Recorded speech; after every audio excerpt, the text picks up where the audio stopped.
And if they've committed their life to darkness, they know what they're doing. Right. They've essentially rejected God, and they're embracing this. Do you think it's conscious for everybody, though? I think that's where the blackmail part comes into it. The fact of the matter is, they're trying to kill this thing because I see it as a product of their mistake, their sin. Mm-hmm. And I don't think that somebody should have to die because you chose in a moment to do something. I retreated to my room just to, grieve it. Yeah. And my family came, Asher, my mom, and Judah. They were like, please don't pull away from us. Right. Especially those little fennec foxes, the cute ones with the big ears. They're so cute, but they have, interaction problems with humans socially. Yeah. It's almost like they're wild animals. Yeah, you would think, right? You think. I mean, it's almost like they're not domesticated. And I think there's a place in worship where it should be like, the Lord is amazing, the Lord is awesome. But also, you look at the Psalms, and David's not always like, Lord, you're amazing. Yeah. It's like, this sucks, this is how I'm feeling, but Lord, I'll praise you anyways. Illogical arguments, and a lot of it stems from the fact that they get a lot of their information from biased sites that piece together things. Bingo. And they don't go and do their own research into it. Yes. And that's for both sides, too. Yeah, super happy-go-lucky person. Yeah. At church, loving everybody. Mm-hmm. Then at home, I was a miserable, miserable person to be around. Yeah, right. No, I tried to hide it from my family, but I knew there was something sitting on my chest. Mm-hmm. And my initial reaction was to scream Jesus to get the thing off me, And did you? I tried to, but I couldn't open my mouth. The Lord has gifted me with these abilities. Yeah. Why would I want to glorify the world? Right. When all the world has done for me is absolutely nothing. Right. And the Lord has done all of this. Sure. And I was like, Lord, I can't do this on my own. I need you. Yeah. I believe that you're real, Lord. I renounce my sins and I accept you as my Lord and Savior. Wow. And in that moment, I just felt like a weight lift off of me. I was like, whoa, I feel so free.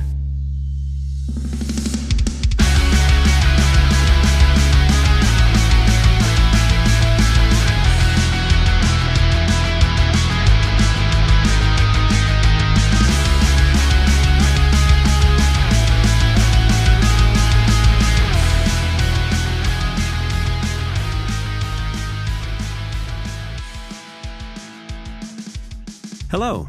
Thank you so much for checking out another episode of the Why Can't We Talk About That podcast. Before getting to today's discussion, please do me a big ol' honkin' favor and like and or subscribe to this show on whatever platform that you're listening from. And don't forget to leave reviews and tell everyone you know that this show exists. Lastly, if you have been listening to this podcast for a while and keep thinking that you would really like to be a guest on the show, but just aren't sure how to go about it, it's really quite simple. All you need to do is send an email to whycan'twetalkaboutthat@proton.me and say, hey man, I would really like to be a guest on your podcast. Or maybe you've been listening to this show and thinking to yourself, I bet my friend / coworker / family member / complete stranger would be a great guest for this show. If that's the case, then it's just as easy. Simply send me an email at whycan'twetalkaboutthat@proton.me and let me know. Awesome. Thanks. Now on to the episode. My guest this week is Levi Stiers, a 19-year-old devout follower of Christ who enjoys worshiping the Lord, helping hurting creatures, and living the life of an extroverted introvert. If Levi's last name sounds familiar, I had his older brother Asher on the show back in October. For being only 19, in a world where the youth seems to be getting increasingly wackadoodle, Levi is very down to earth. I had a great time getting to know him better, and I'm sure that you will too. Enjoy the conversation. That was kind of right. Yeah. But now I'm like, I can't say that because there is a lot of country that I do like. It's not my favorite genre by any means, but there is definitely some country I like.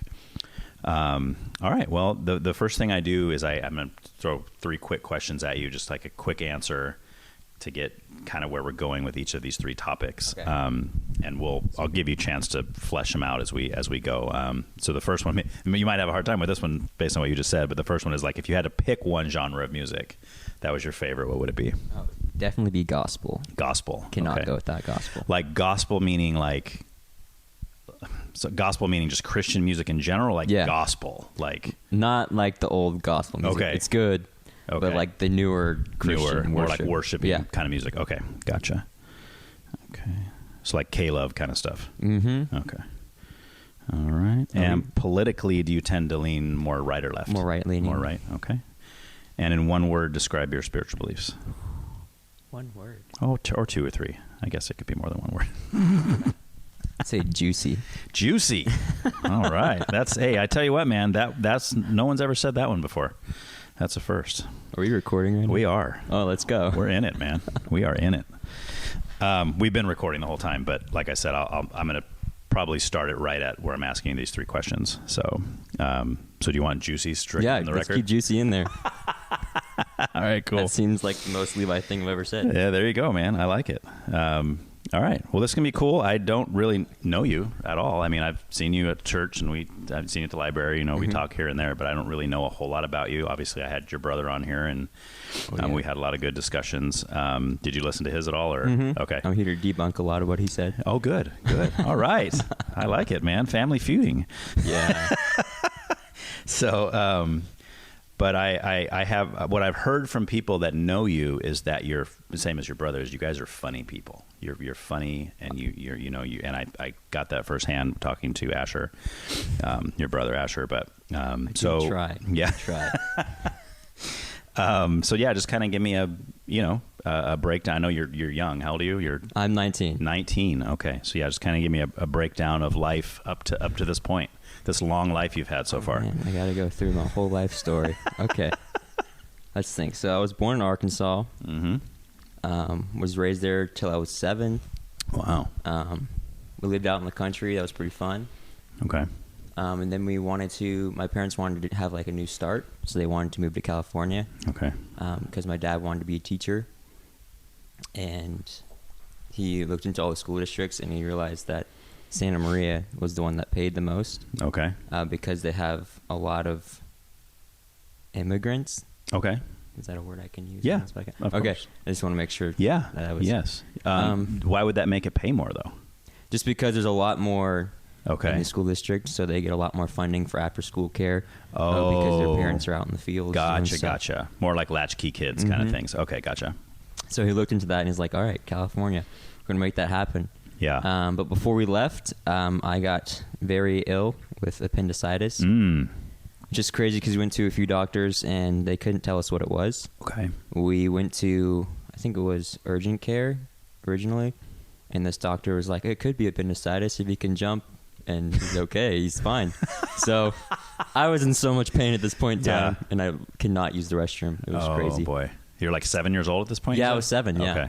Okay. And I did not like this doctor. So I was like, you know what? I'm going to show no pain and jump. I jumped. Most painful thing I ever did. But I kept a straight face, and I was like, no. There's no way I'm having this guy work on me. Right. So I jumped, and I looked at him and smiled. He's like, all right, he's good. So I went home. That was his medical diagnosis. That was his medical diagnosis. He's like, here, I want you to jump. And if you can jump, then you don't have appendicitis. Exactly. Well, that's official. And this is in Arkansas or California? This is Arkansas. Okay. Gotcha. It's California. It'd be crazy. Yeah. Was not a good doctor, mind you. I can see that. Yeah, for sure. So I go home. I think it's a few days later that I wake up, and just start dry heaving everywhere. Oof. Like I could not stop. Yeah. Just everywhere. And there was one point where I was like, man, I think I'm going to die. Yeah. Because it was early in the morning. Nobody else was up. Okay. And I don't know how long I was there, but eventually one of my parents walked in and just saw how pale I was and just the retching and all of the puddles everywhere. Yeah. And they're like, this is not good. Right. So and this is the next day after seeing that doctor? I think it was a couple days after that. Oh my gosh, dude. So this went on for 2 weeks. Yeah. They just didn't know what was going on. At this point, my dad, he was like, all right, there's something definitely very wrong. So we went to the Child's Hospital in Little Rock, I think it was. So we show up, and I'm still just retching the whole ride. Yeah. And then I get in there, and the nurse takes one look at me, and she goes, this is appendicitis. Instantly just knew. She was better than the doctor. Yes. Yes. She didn't even ask you to jump. Much better. I don't really remember what all went on there because I was just so mentally out of it. Right. Had checked out at that point. Well, plus you were 7. I can't remember much when I was 7. Yes. Anyways, I think shortly after that, I was in the gown, ready to go into surgery, and they did a new thing on me.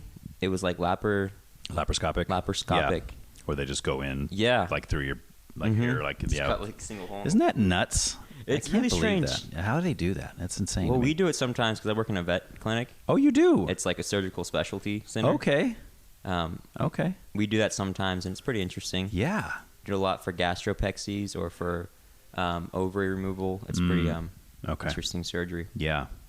But anyways, circle back to the story. Yeah. We'll get back to the vet stuff in a minute. ADHD off the Yeah. walls. Man. Hey, that's okay, man. I kind of like the ADHD episodes that I have with people. So. Let's go. But anyway, Yes. they're getting in for surgery. Obviously. Did your appendix rupture? Or no? Mid surgery, yeah. Oh, it was dude. So essentially, they were going in to do this laparoscopic thing, which, mind you, at this point in time, it had only been tried in like a few people. Mm-hmm. So essentially, I was an experiment. Oh, good. That's So good to know. My parents were like, "Yeah, you can. Yeah, do go for it. Go you know? for it." No, they trusted the doctors. It wasn't like, "Hey, just take our child and do whatever you want." It was like, we know what they're doing. Right. And plus, my dad's an ex. He was trying to become a nurse, but then realized it wasn't for him. Okay. So. Okay. So I was he in knew there. what he was looking for. Mm-hmm. What's up, kitty? So I was in there, and then I remember just laying there and just being conked out. Yeah. Like, okay, we're gonna give you meds now. I'm Yeah, like, right. "All Like, what's going on? That's the And trippiest thing ever when they do that. Yeah, it's crazy. Mhm. So apparently, mid surgery, as they're doing the laparoscopic stuff, my appendix actually ruptures, which typically means you're gonna die because you're gonna go sepsis Right. and then blah, blah. Right. But my appendix was actually backwards, which is like retrosequel, I believe they call it. So essentially, all of like the toxins and stuff were kept in a little pocket. So is that like when you were born? I don't know. Like, I don't know if it's Or genetic. at some point, like your brother punched you, and then all of a sudden it twisted the appendix around. Yeah, and, maybe it was the doctor who told me Okay. to jump. It just like maybe that was the trick. So he did save your life. yeah, essentially, bad doctor saved my life. Yeah, I guess you could say that. Anyways, my parents were very worried. I remember waking up and I was like, "What in the world?" Yeah. Dude, using the restroom after that point in time Yeah. was terrible. Right. Because like your side's in pain because they cut through stuff and that snip. Right. So getting up, walking was the most painful thing ever. I literally had to learn how to walk again Yeah. because just the pain and it was like, oh no. Yeah. And that's mostly because it ruptured. Yes. Right. Because I had mine out too. And it was a similar thing to you. It's funny that you're telling the story because it was similar to me. Yeah. Because I thought I just had the stomach flu because I threw up a bunch. And then my stomach hurt. Like it felt like my muscles were sore. Like, after you're thrown up for a day, your muscles hurt. Yeah. I thought that's all it was. My mom, Bethany and I were in Vegas for our anniversary when this happened, by the way. And we drove all the way back. I slept all through the night, drove all the way back. And my mom convinced me to go to the urgent care. And I was like, Mom, I'm fine. I just need a rest. She said, you need to go to the urgent care. So he knew immediately it was my appendix. Yeah, you're gonna die. Yeah, and they got me in the little cubicle thing, the little four-walled, with the gurney and the little, the gown and the whole deal. And I sat there for like 4 hours before the doctor saw me. And he finally comes in, dude. I mean, my stomach felt fine by then, which they say with appendicitis is a bad sign, because when you stop throwing up or if the pain goes away, that means it ruptured. Oh. So that's bad. So he came in and gave me the MRI, the picture in there. He's like, yeah, it is your appendix and it's ruptured. So we're going to get you into emergency surgery. I was like, now. oh, great. Good thing you guys let me sit here for 4 hours, but I was in the hospital for 7 days because it ruptured. Yeah. And Bethany had hers out, and before it ruptured, she was in and out. I mean, she was out of the hospital the next day. Wicked easy. So if it ruptures, that's when you're in trouble, because now it's just spewing poison all over the inside of your intestines and stuff. Oh, yeah. So good times, So anyway, I totally relate to what you're talking about. And you're not allowed to get wet after that for a while. Right. That was fun. Yeah. I mean, not that I like water anyways, but Right. No, you're not a water guy? No, like jumping into water, I just don't like that cold onset feeling. Yeah. And then public pools too, they just kind of gross me out. Yeah, because who I'm knows what they're doing in there, right? Yeah, the peeing, I don't mind too much. Yeah. It's just like all of the human, like dead skin and right? hair floating and who around. knows when the last time that guy took a shower? Exactly, that's what I think about every time. People are like, "You're not going to get in." I'm like, Right. "No way, dude." Right. And then like large bodies of water scare me even more. Yeah. Can you swim? I can swim. Yes. Okay. Yes. Okay. I had to be able to swim. Yeah. I can't swim, and that's why water scares the crap out of me. 'Cause Interesting. I'm like, no, I can't do. Like, water's my kryptonite. Water and heights are the two things. That's why for me, like flying in a plane, I have no fears of flying at all. Zero. I could fly anywhere, but if I'm flying over water, Like, nope. freaks me out. because like, because I feel like if we like crash into a building or something, or into a mountain or something, or even on the ground, just burst into flames and we're gone, right? But land in the water, you might be floating around there for a while with the sharks like tickling your toes and stuff. It's the opposite for me. Really? When we're over land, I'm like, okay, if we crash, we're dead. Right. Or over the water, I'm like, okay, we have a possibility of surviving. Yes. Yeah. Solely because we can float. Yeah, but see, I'd rather be dead than be floating, I guess is what I'm trying to say. I guess that's a valid point. Yeah, I don't like the idea of stuff underneath me. Yeah, especially because I can't swim, so I couldn't even tread water or nothing. I just You'd be drowning someone else to keep going. I'd be the first person the shark ate, and then the blood would pool, and then then it would bring all the other sharks, and then I would be the reason there was a feeding frenzy over there. So, yeah. I knew I shouldn't have talked to that guy. Yeah. Now I feel bad. So anyway, how long were you in the hospital for this? I think I was in there for 2 weeks. Oh wow, dude! Just because of the severity of it. Right. Rupturing, they wanted to make sure that everything was going to be okay. So you literally almost died. Yeah. Yeah. Okay. They have pictures of me after surgery. My mom's like, "You were so skinny." Yeah. And like looking back, I'm like, "Yeah, I was. I was twig." Because mind you, I hadn't really been eating because I couldn't use the restroom. Right. This is like 2 weeks prior before the whole thing. Yeah. And then throwing up for how long I did. Right. And then just losing my appetite after surgery. On top of that fact, like, they wanted me to eat food. Right. That's a good diet to be on, Forget all this Ozempic stuff. Just get appendicitis, Yes. I tell people that all the time. I'm like, if you want to lose weight, just stop eating food. Your body can take it. Right. People are like, what do you mean? I'm like, it's not starvation. It's called fasting. It's good for you. Right. But if you turn it into starvation, then that's a whole different thing. You might not be happy, though. You might not. People might not want to be around you while you're fasting. Oh, yeah. I've experienced that before. I think I went 30 days. Fasting? Fasting. Oh my gosh. Voluntarily? Voluntarily, yes. Not when you were sick. Like, it's like a spiritual fast kind of thing?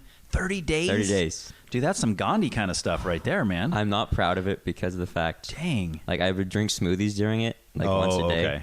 Okay. So you're getting something. I was getting a little bit of something. Okay. But when you're fasting and not eating physical, tangible food, it's literally nothing. Yeah. You're like, oh, it's all gone? Right. And you're just going like a raging fit. Oh, yeah. Liquid diet is not. Yeah. My family was not happy to be around me at that point in time. I bet, dude. They tolerated me. I bet. But I was on edge of breaking. Yeah. Okay. Wow, dude. We'll talk about that later, too, because I want to know all about that. And that wasn't a brag, if anybody thinks that was. That's just part of my testimony, guys. Yeah. We'll get to that. We will. I actually wrote it down. Because I don't fast. I can't. Not that I don't think it. I mean, obviously the Bible talks about it and stuff, but that's like the scariest thing for me. Like I'm 48, and I'm gonna tell you, I'm giving you TMI right now that you probably don't want. But they say when you're like 40, you're supposed to get your first like colonoscopy, right? I think about that all the time. Yeah, right. You're like, oh God, I don't know. 21 more years. But the only reason I have never gotten one, and it's not because I'm scared. Both guys are scared of the procedure. Like, oh man, these cameras aren't supposed to go in there. That kind of thing. But I'm like, no, dude, because they tell you can't eat for 24 hours straight. That's what scares me, dude. Anybody else? The like not eating factor? Hours? Yes. Okay. I don't want to not eat because when I don't eat, dude, my stomach hurts real bad and I get angry and cranky. Like I've done diets where I eat a little bit of food all day. Like I've done like a 1,000 calories a day kind of diet, which is really low. Yeah. But to eat nothing, like nothing in your stomach but water, like dude, that's like it scares me, man. I don't know. People think I'm nuts. I say, dude, just do it. I'm like, don't eat that. Yeah. I feel like the worst part would be having something, slither up your colon. Yeah. Well, but you're out for that. So you don't even know about it. It's just like when you had your appendix, they just, all right, count back from 5, 4, and then you wake up and it's like, oh, when's the surgery? Oh, it's over. What do you mean it's over? Yeah. So I don't know. I don't mind that. Comfortable having something like slither around inside your body. Probably that's why they put you out, right? But then at the same time, you might feel the effects. You wake up like, oh, what happened to me last night? So anyway, back to so you're they patch you up. You're in the hospital for 2 weeks. Yeah. Okay. That was a fun little thing that I went through. When I woke up, the doctor came in. For some reason, they wanted me to eat a bunch of ice cream. Oh, like I don't know what. There's worse things that you could be prescribed. Yeah, I don't know. They were just like, here, you need some ice cream for some reason. Yeah. So the doctor gave me a popsicle, and as he's talking to my parents, giving them the rundown. Okay. I finished it and took the popsicle stick and put it in his coat pocket as we were just sitting there.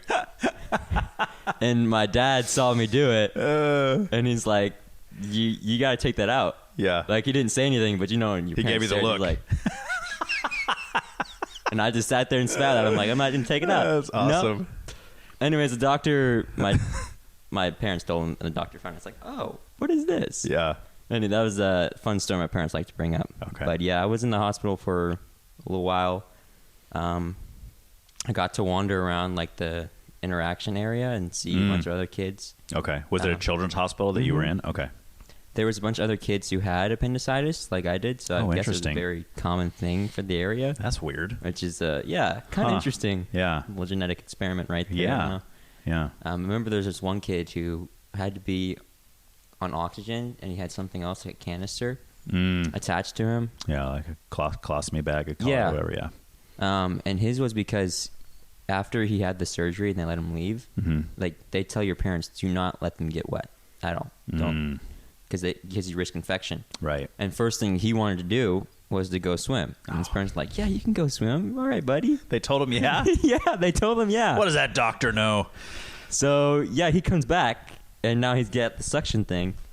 And I always think back to that because I'm like, man, that could have been me had my parents not cared for me. So that put the fear of God in me. Okay. And I was like, I will not get wet. Yeah. And potentially that's why I have, like, fear of water, maybe? Oh, maybe. It stems all the way back like, then, yeah. No. Even though you can swim. I can swim. So do you enjoy, like, going to pools? Or no, you don't like the public pools. But, like, if you're, like, in a lake, do you like to swim in a lake? Or I'll do it. Okay, but it's not something you look forward to. Okay. I just hate the idea of having, like, little things below my feet. Yeah. Like, having no idea how deep it is. Yeah, dude. So if I've seen Jaws. Yeah. Even when I was a kid, I hated pools for that reason, too. Yeah. As well, because I would think about just jumping in and something being below my... Even though I could see the bottom, I was like, nah. Right. And my parents would, like, make me swim. Like, you got to swim 3 laps before you can get out. Nice. And I was like... Yeah. Booking it, because there's no way I'm staying in there with that. You're like world picture. record. Michael Phelps who? Yeah. I forgot where I was at. We were talking... Well, I cut you off. I was talking about swimming and if you enjoyed swimming. Oh, you're talking about how the other kid wanted to go swimming. Yeah. That and your parents loved you, and you were scary. Yeah, my parents loved me. You were adamant about not getting wet. Yeah. So, well, how much sleep do you? What's your sleep number? Like, what do you like? Not sleep number, like the commercial, but I mean, like, how many hours of sleep do you get? That's perfect for you. Oh, that's a good question. Yeah, I feel like it's never enough. Okay, so you might be getting too much then. Dude, I figured it out. It wasn't until I was like in my early 30s that I figured out that 6 hours is my number. Because if I get more than 6, I feel crappy all day. I feel like I didn't sleep at all. If I get less than that, I feel the same way. If I get about 6, I'm golden, dude. I've been doing this for years now, over 10 so years. I get up. I usually go to bed around 10:30ish, and I'm up at like 4. Dang. Every day. Yeah. See, so my body naturally tells me to go to sleep at like 8:30. At p.m.? p.m. Really? And I'm like, I can't. I got life to live right now. Yeah, not at my 19. Like, Come on, yeah, man. exactly. I'm like, I'm too young for this. And my body's like, no, you got to go to sleep. Yeah. Mostly because my schedule is Wednesday, Friday, I have to get up at 5 to get to work by 6. Okay. And then Tuesday, Thursday, I'm able to sleep in because I got to be to work by 10:15. But then I'm there till 6 p.m. So it's by the end of my day, I'm just like, I'm ready to go to sleep. Yeah. You do that 40 hours? Is that a 40-hour job a week? It fluctuates. I think it really depends. I think my last pay period was like 36 hours, so it's close. Pretty close. And is that something you want to do as a profession? Is that you want to be a vet yourself? Yes, sir. Really? That's the goal. Okay. Unless the Lord leads me or tells me otherwise. Yeah. That's something that I've always loved to do is tend to and care for animals. Yeah. And you're right in it now. You're watching all the surgeries and stuff. See, because I wanted to be a vet at one point in my life too, but then when I realized I had to like stick them with needles and stuff. That's the best part. Yeah, see, and I'm glad there's people like you because obviously we need these people to be doing these jobs, but like it's not me. Same with like surgeons and that kind of stuff. I can't even watch that channel on TV where it shows like live surgeries and stuff. I can't even watch it, let alone be the guy in the room that's supposed to be saving this person's life. Human surgeries are a little different. Okay. Just because I get like weird phantom pains, you know? Okay. So if I'm watching a human surgery, I'm like, ugh. Oh, really? Yeah. Okay. It's like I can feel the person's pain through the TV or whatever. Is that the only surgery you had was the appendix one when you were 7? Okay. I've had other medical things like warts and such like that, and that was... Yeah. That was fun.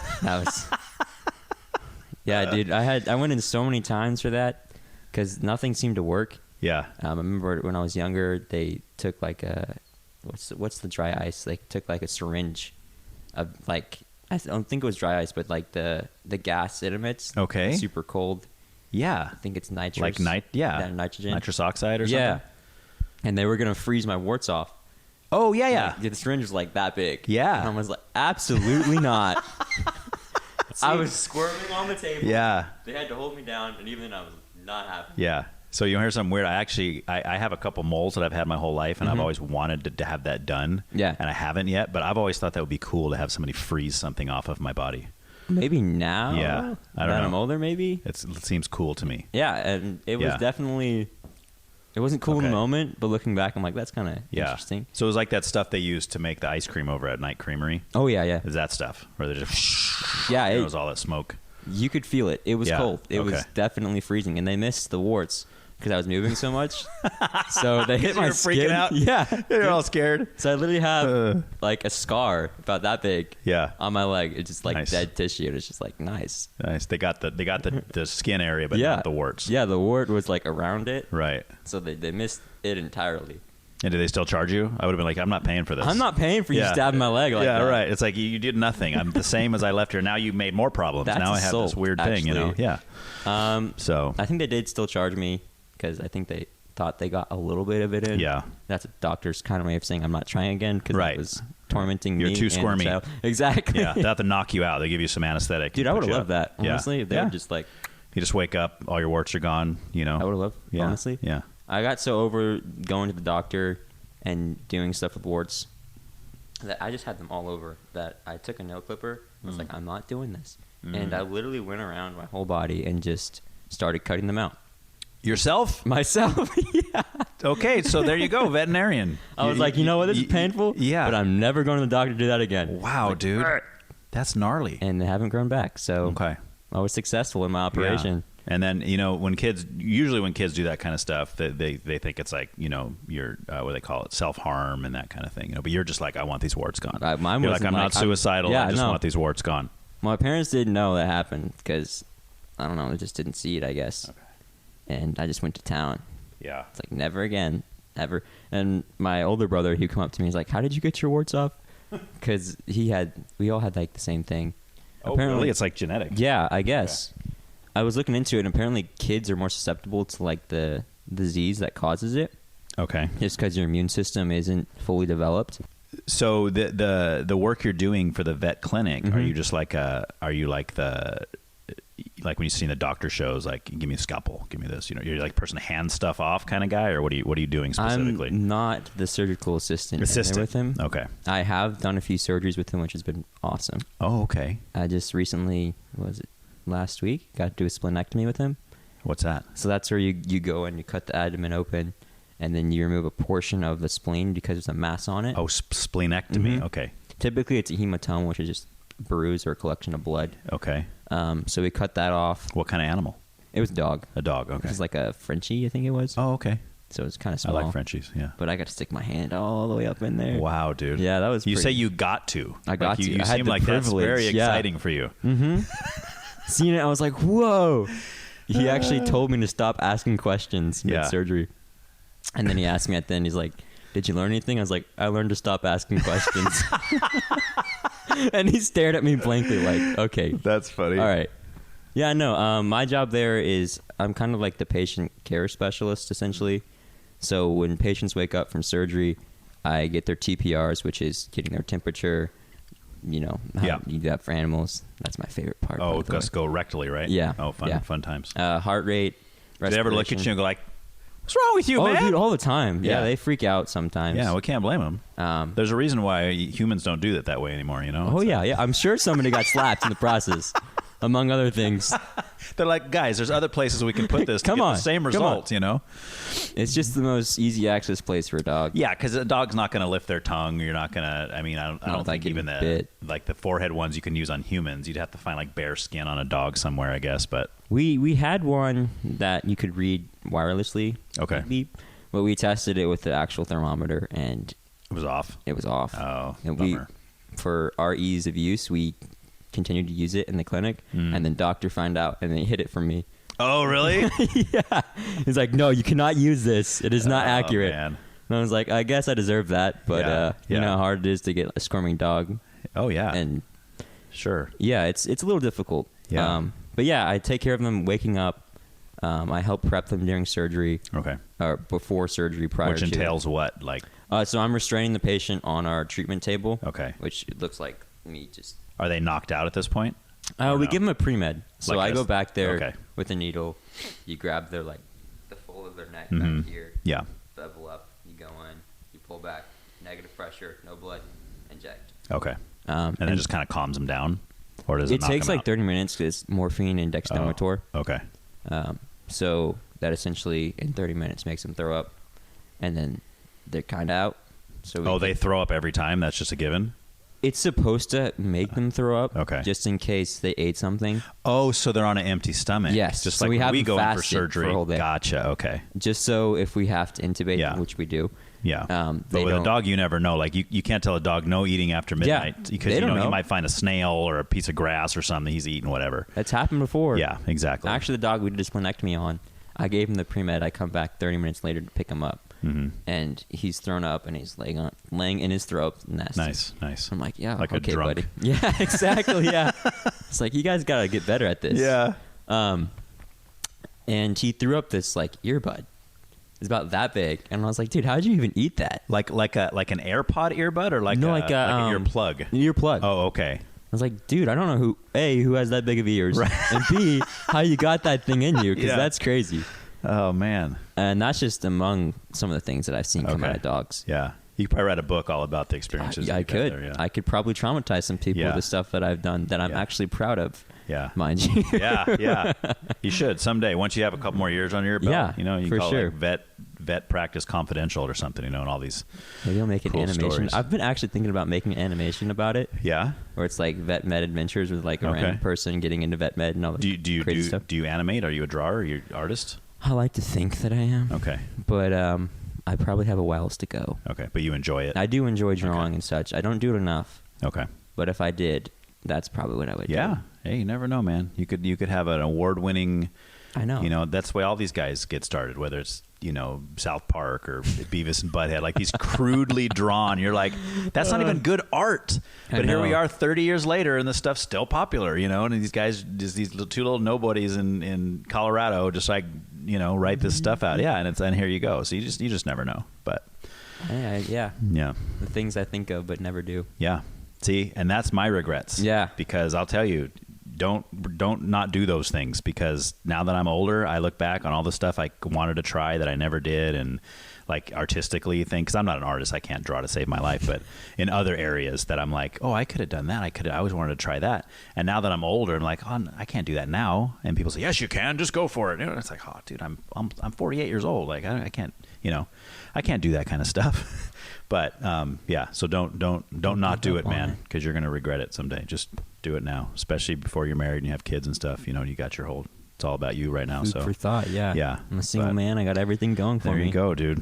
Until no, see, I was that special someone. Yeah, you never know, man. Well, I was 20 when I became a dad for the first time. So awesome. Our oldest is 20. That's my goal. Going right on there. 28. Is it? I want to be married before I'm 25. Okay. You want to get through. Have a steady job and stuff. That's something I think of, because if I'm going to do veterinary medicine, I'm going to be at least 27. Yeah. Before I finally get my degree. Right. And then that's if I don't specialize in anything, which I want to specialize in exotics. So it might take me. So what, like sloths and that kind of stuff? Yeah, I want to do like zoo med stuff. Okay. We got a rhinoceros over here that needs sure. some triple bypass surgery. Yeah, dude. Yeah. I just want to be able to work on anything. Okay. Like if something comes to me injured, I don't want to be like, sorry, I can't do it. Is that a thing though? Like, or do you have to go to other countries for that? Like no, that's a thing here. Here. Yeah. Like, what's the most exotic thing? And I understand like people have like snakes and birds and stuff. But like, what? I mean, what would they bring? Like, here's my pet. I don't know. Like, what do they got? Axolotl or something? People have weird stuff. Okay. I gotta think. I know people own snakes, but that's not really too random. Tarantula is another one, but we kind of see those. Yeah. Sugar gliders are another interesting one. Sugar gliders? Yeah. They're kind of like baby lemurs, but they can glide. Oh, are they like that little thing from Madagascar? Yes. Okay, the little cute little thing. Are you talking about Mort? Is that his name? Is he? I don't know. Yeah. The little guy with King Julian. King Julian. Yeah, that guy. Yeah. And the ramen. Because I know they call that like a bush baby or something. Yeah. Okay. That too. Okay. So people have random mammals. I know people in some states can own foxes. Really? Yes, very interesting. Okay.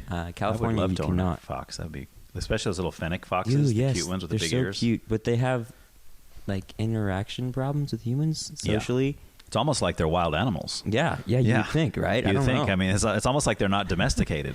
Well, there's a guy in Russia. Yeah, dude. A dude in Russia actually ran an experiment for 70 plus years with foxes. And he took the ones who are most comfortable with humans and just bred them for years.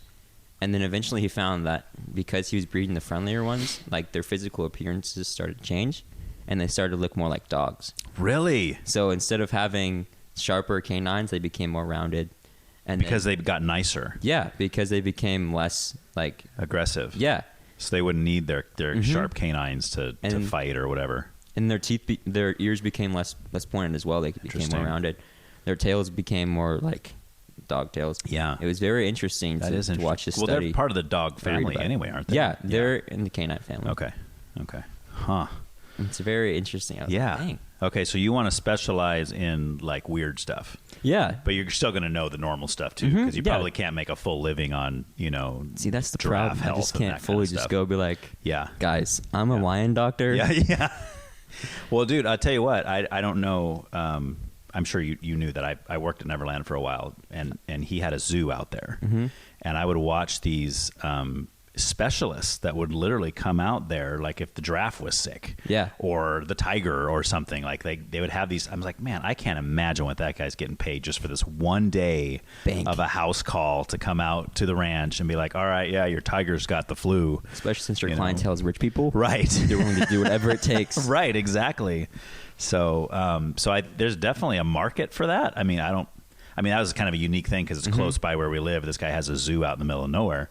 But I mean, obviously, you got the Santa Barbara Zoo, you got the Tascadero Zoo, you got zoos around that are obviously need that. I'm sure they probably have their staff there that's like veterinarian, like zoo. Yeah, they have their on-call staff. Okay. Typically, one vet and like 3 techs. Okay. I went to Santa Barbara Zoo and asked around. I was like, hey, oh, you did? Okay. You would want to work over there? I would love that. Okay. Only problem would be school. Yeah. Hancock is where I'm going to school. Right. And then youth group, my obligations. Oh, yeah. I wouldn't want to leave that. Which is what at this point? Like what? I'm a youth leader, so. Okay, cool. I help make sure the kids don't harm themselves, kill themselves, do anything crazy. PDA. Yes, PDA is a huge one. You gotta watch out for that one. Yes. Yeah, for sure.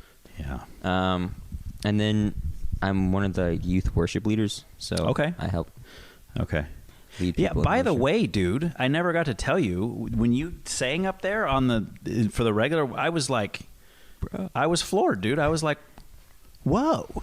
Yeah. Like, it sounded really good. Like I was like, wow, I didn't know that guy could sing like that. It was kind of shocking.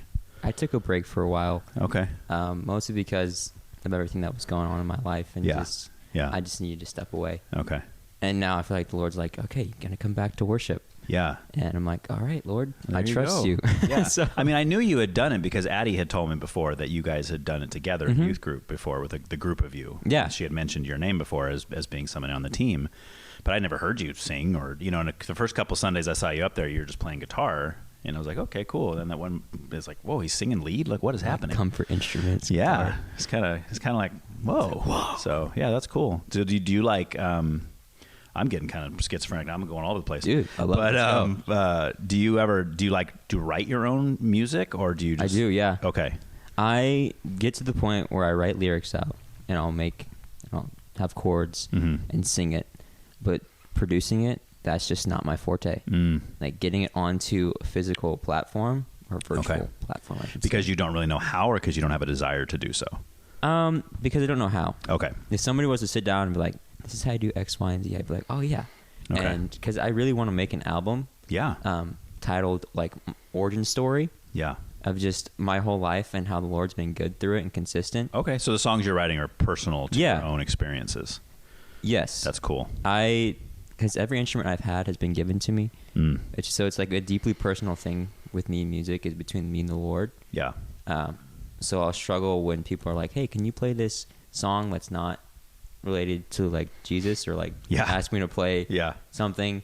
And that's a place where I definitely do struggle with, because I'm like, the Lord has gifted me with these abilities. Yeah. Why would I want to glorify the world? Right. When all the world has done for me is absolutely nothing. Right. And the Lord has done all of this. Sure. So if I was to do music or to produce it, that's what I would want to glorify. Okay. That's awesome. But I like that some of my favorite, what they call them, singer-songwriters, I guess, is ones that do that. They're like, they're basically telling stories through the music. It's not so much, now, again, not that I'm knocking the kind of typical worshipy song. It's fine, but I mean, it's kind of repetitive. You know, Jesus is awesome. He's great. He's wonderful. Praise the Lord. All that. The songs. Yeah, but like when somebody's like sitting here telling me a story, there's quite a few of, I don't know, you're probably too young, but you've remember Paul Wright is one of them. He's a Christian singer. I have not. People compare him to Jack Johnson because he sounds like Jack Johnson, but he's a Christian artist, so he has some really good songs. Mark Schultz is another one that, I think I've heard of him. He wrote Love Letters, or is that a different guy? Love Letter. He might have. Yeah, I'm not familiar with that one, but I'm not familiar with all of his stuff. Okay. But I swear that guy must sit down to write and go, okay, how can I make people cry? Because that's my goal right there. Yeah, he's got the song "Letters from War." Yeah, that's the one. That's the one you're talking about. Yeah, dude. Right? I love that song, dude. It's like, I mean, if I ever show somebody that song and I go, "Did you cry?" They go, "No." I go, "You have no heart then, because there's something wrong with you." I said, "Listen to it by yourself. That way, you're not worried about who sees you cry." You know. But yeah, that one. He's got another one called, oh my gosh, "Do You Even Know Me Anymore?" That one kills me because as a dad, it's kind of like the whole thing where your kids are growing up, and it's like, and then one day, you know, you missed his whole life because you're working so much, and then one day he's a grown up and you missed it, and that just hits me because I struggle with that too. Like my kids are all grown up. I mean, Asher's 16. He's our youngest, and they're all old. It's like, dude, I'm old now. It's like, what happened to the time? But anyway, yeah, Mark Schultz is really good. But guys like that just are really good at. Another one is Taylor Swift. I do like Taylor Swift, and her early stuff does have those stories in the songs. I do like that. Are you a Taylor Swift fan or no? There's a few songs of hers that I like. Okay. There's a lot of skepticism over her as an artist. Sure. Well, she's secular, obviously. Yeah, she's not. She doesn't claim to be any kind of. So Christian. I'm not a fan of hers. There are some songs of hers that I like. Right. Yeah, I would say that about most of the secular artists I listen to. I wouldn't say like, oh, I'm a fan of them. Like, oh, I just think they're the most wonderful person. It's more like, no, I like their music, right? I like their songs. And obviously, even lyrically, sometimes there's questionable stuff where I'm like, well, I don't like the way, you know. Like, she even has a song. What's the song where she uses God as a metaphor for sex? Interesting. I know there's one of hers that I don't like. She talks about... devils roll the dice, angels roll their eyes. Oh, and I'm like, I don't like that. Yeah. No, thank you. Right. Yeah. So I get that for sure. But yeah, like her first album has a bunch of those kind of story songs that I like. Who the heck am I trying to think of? Brandon Heath. I think I've heard some of his He's stuff. Another one. Yeah, these are all early, these are like early 2000s artists that you're probably like, dude, I wasn't even born yet. Like, what are you doing? I've heard of a few of them, I think. Yeah. Well, I'll put a couple of songs by them on the playlist for the episode, and you can check them out and see if you like it. But yeah, but anyway, back to what you were saying. So that's kind of cool, man. So if you're going to write an album like that, Addie's made some of her own songs, right? Yeah, dude. That's kind of a heartbreaker for me because I wish she would continue. Like, she's just kind of hung it up now. I'm like, wait, what are you doing? I listened to one of her songs. I was like, this is actually really good. Which one do you remember? One of the ones she wrote herself? Okay. I think so. Okay. I don't remember what it was called. Okay. But I remember listening to it. I was like, this is really catchy. Yeah. Actually. Yeah. Well, you should feel special if she shared that with you because she doesn't share that with a lot of people. I don't think she herself shared it with me. Oh, someone else did, maybe. I think Eide was like, hey, Addie makes music. Okay. And I was like, really? And she just sent me the link. And I was like, one morning she came down. This is probably 3-4 years ago now. She just comes downstairs with this CD. It's got the case, everything. Like, it's done. It's like it's got 8 songs on it. She goes, hey, Dad, I made this. Like, what do you mean? What? Yeah. And I'm like looking at the titles. I'm like, did you write these songs? She's like, yeah, I wrote those and recorded those. I'm like, what in the world?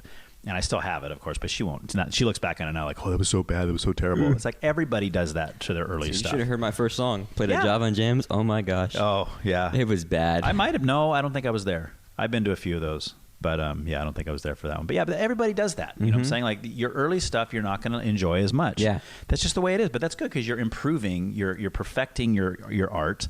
And you look back on the stuff you did earlier, you're like, oh, that was terrible. No. But you know what? The fans might be like, that's my favorite album. Your first album was my favorite album. You know, it's the most good one. Yeah, right. But it's just like nostalgia, right there. Yeah, you know. But you just got to keep going with it, and you know, and that's what bums me about Addie. My son Aiden. I don't know if you know him or not. I think I met him a few times. Okay, yeah, he's 24. He's probably closer to Asher's age. In fact, I think he knows you. He knows you guys by name because I told him you were coming on the show. But he's got a couple albums he's self-released as well, and I think he's great. I think he's a really good songwriter. Cool. But he gets discouraged because he's like, "Well, nobody cares. Nobody cares." So, son, just make music. Just make it. Make it for your own heart. Yeah, exactly. You know. So, but anyway, yeah. So that's awesome that you write. If you ever get that, I'll buy a copy for sure. I'll give you one for free. Yeah. No, don't do them like that. I want to support. You know. So all right. So. We're kind of delving into music already. So real briefly, then, just to finish out, kind of bring me from 7 to now, just to finish out kind of your biography briefly. I mean, obviously, I don't need another hour's worth, but just, you know, just real quick. Okay, moved to California, got here.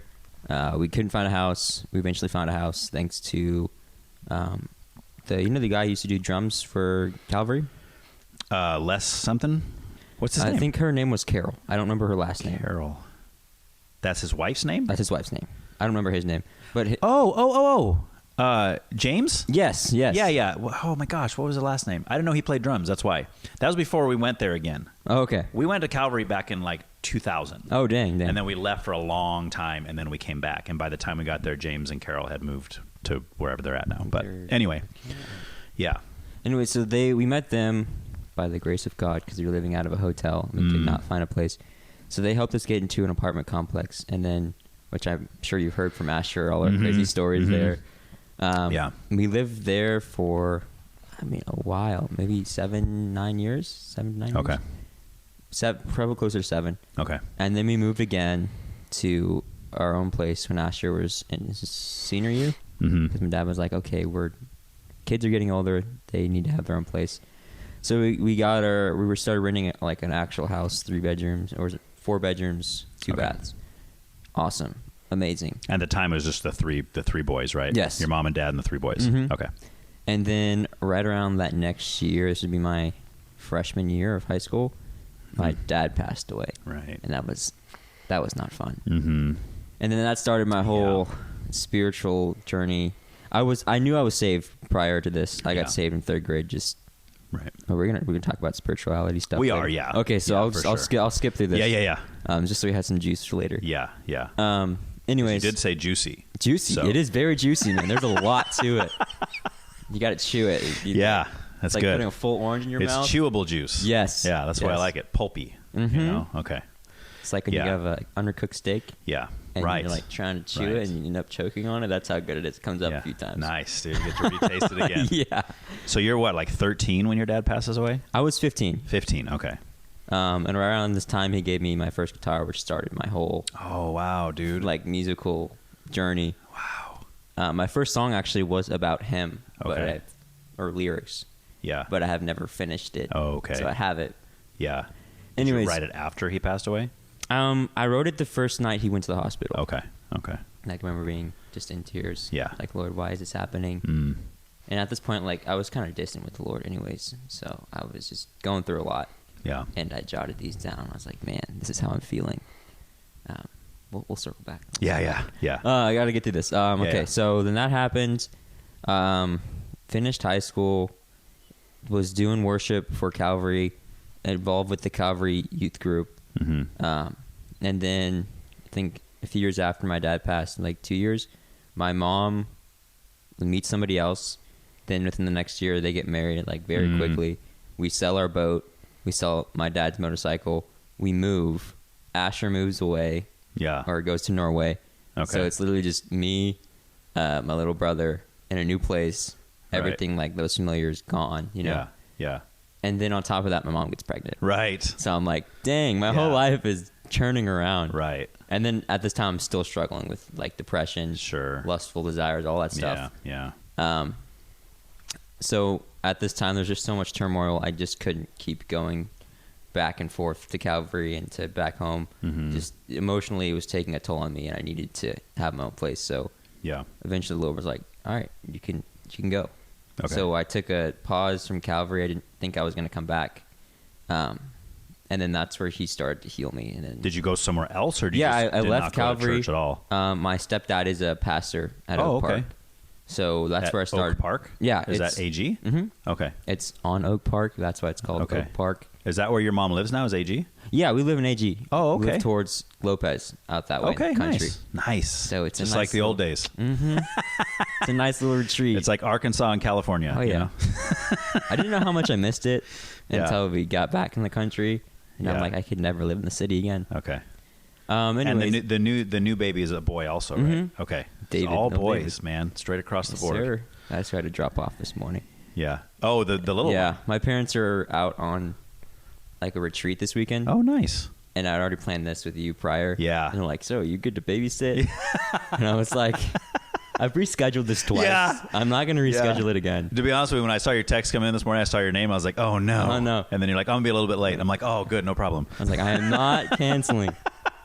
So, yeah, I just had to drop him off somewhere. Okay. Hopefully not just somewhere. Hopefully with somebody you trust. Family okay, friends. Good. It wasn't just I just dropped him off at Pappy's down the road. Like McDonald's, guys. Say, Somebody's going to take care of him there. Yeah, just get him an Egg McMuffin. Say I'll be back in a few hours, you know. No. How old is he now? He's 2. Okay. July 2nd, so very recently. Okay. Very cool. All that happened, then that's when I did the 30-day fast thing. Oh, okay. And in that time, like, the Lord was just really working on me, and then my parents were like, hey, you need to get a job, or we're going to make you start paying rent. Yeah. And I'm like, because I was 17 and a half at the time, I was like, what? Right. And getting a job in today's era is very difficult. Yeah. Like, you apply everywhere, and they're like, oh, you're a teenager? No, we don't want you. Yeah. Because we don't have any experience, and they're not willing to hire us. But most of that's because of our fault, because of our reputation. Sure. With social media, because we make ourselves look stupid. Yeah. Do you find that everywhere? Like, even if you're trying to do like fast food, they're like, no, we don't. You can't even. That was what I was originally applying for. Oh, really? I got so desperate, I went McDonald's, Carl's Jr., Blaze Pizza. Said they were urgently hiring. Even went in there, they're like, yeah, we're totally hiring. Subway. And they didn't hire you? What? They said we're urgently hiring. Urgently hiring, and wouldn't didn't hire you. Wow. No, not even a follow-up email. Wow. Like, it was that bad. You didn't walk in there like with a Jesus t-shirt on or something, did you? No, I didn't. Okay. I should have. Because sometimes they'll be like, oh, you're one of those. We can't let you work here. You're going to Bible thump us the whole time we're working, you know, so. Well, I would rather do that, you know, than live in the world. True. That's true. So getting a job, very difficult. Yeah. Anyways, I was praying into it. I was like, Lord, what are you wanting me to do? Because it seems like everywhere around, closed door. So I eventually ended up getting 2 jobs. I started working for Bob, you know, Bob Spallino. Oh, at the Beliforno? I worked at his location in AG, which was Branch Street Deli. Oh, okay. So I haven't been there yet. Dude, their pizza. So yeah, and it's different than Beliforno. Because I've had Beliforno pizza. I've never tried Beliforno's pizza. Okay. It's probably the same if it's the same owner. It's probably the same. I would imagine, yeah. Okay. And then I got my other vet job. That's something I was bringing to, and that's what the Lord led me to. Okay. And that. So I had applied to so many places for vet stuff and for food stuff. Yeah. And then suddenly the Lord just like dropped these in my lap. And I was like, okay, cool. And I got the food one. I went in first, went with my application for an interview. Not that they were expecting me. I just showed up. I was like, I'm going to do this. Right. Got interviewed. He was like, yeah, I'll let you know. Never let me know. Did he know you from Calvary already? Bob didn't know I was applying. Oh, yet. Okay. I had reached out to him. He hadn't gotten back to me yet, but I had applied anyways. And then he calls me up. He's like, hey, you want a job? Essentially. Nice. Like that type of thing. Okay. And I was like, yeah, man, I'm down to do anything. What did you do over there? Just like make food? I was a busser and a bellboy, I guess. Not bellboy, that's the hotel stuff. Yeah. I brought people their food, so. Oh, like a server. Essentially. Okay. Did you make decent tips doing that? Yeah? Oh, yeah. Okay, nice. Yeah. Yeah. But it's really good. You got to pay for what's good, man. Yeah. You know, you can't buy Little Caesars pizza and say, well, it only costs $10, but you know, you're going to get a $10 pizza if you expect to be healthy because of it. Yeah. Right. Yes. Yes. Yeah. All I do is eat Little Caesars. Why did I gain 80 pounds? What's going on? Yeah. Okay. Soon after that, I ended up like 2.5 months into working at Branch Street. I ended up quitting. Okay. Not because I didn't enjoy the work. I actually really enjoyed the work. Were you doing both jobs at the same time? I was doing both jobs at the same time. Okay. While still doing full-time high school. Oh, wow. So I was essentially working 2 jobs on top of high school. And you guys were homeschooled, I was right? homeschooled. Okay. But my grades were being affected by... At this time, I wasn't very motivated to do school. I was just like, I don't care anymore. Yeah. But I was still trying. Right. But I was getting more hours at the vet clinic, so I was like, if this is something I want to do, this is going to be more important to me than working in fast food. Yeah. And food industry. Yeah, yeah. So I put in my 2 weeks, and then I feel really bad because Bob went out of his way to get me that place. Yeah, he's probably got your face up on a dartboard somewhere. I know. Throws it I've at talked to him afterwards, and it's he's like, I hate how this are you guy. doing? But I always feel like there's a little bit of a distance. Yeah. Just because I kind of feel like I did him dirty in that sense. Yeah. So, Bob, if you're watching this, I apologize. That was not my intention. I love you so much. There you go. Public apology right there. Thank you. Yeah. I'll have you know that I am enjoying the field I'm in, and I really appreciate what you did for me. Yeah. There you go, man. It's out there now. Yeah. I hope he watches it. If not, you send the link to it. Yeah.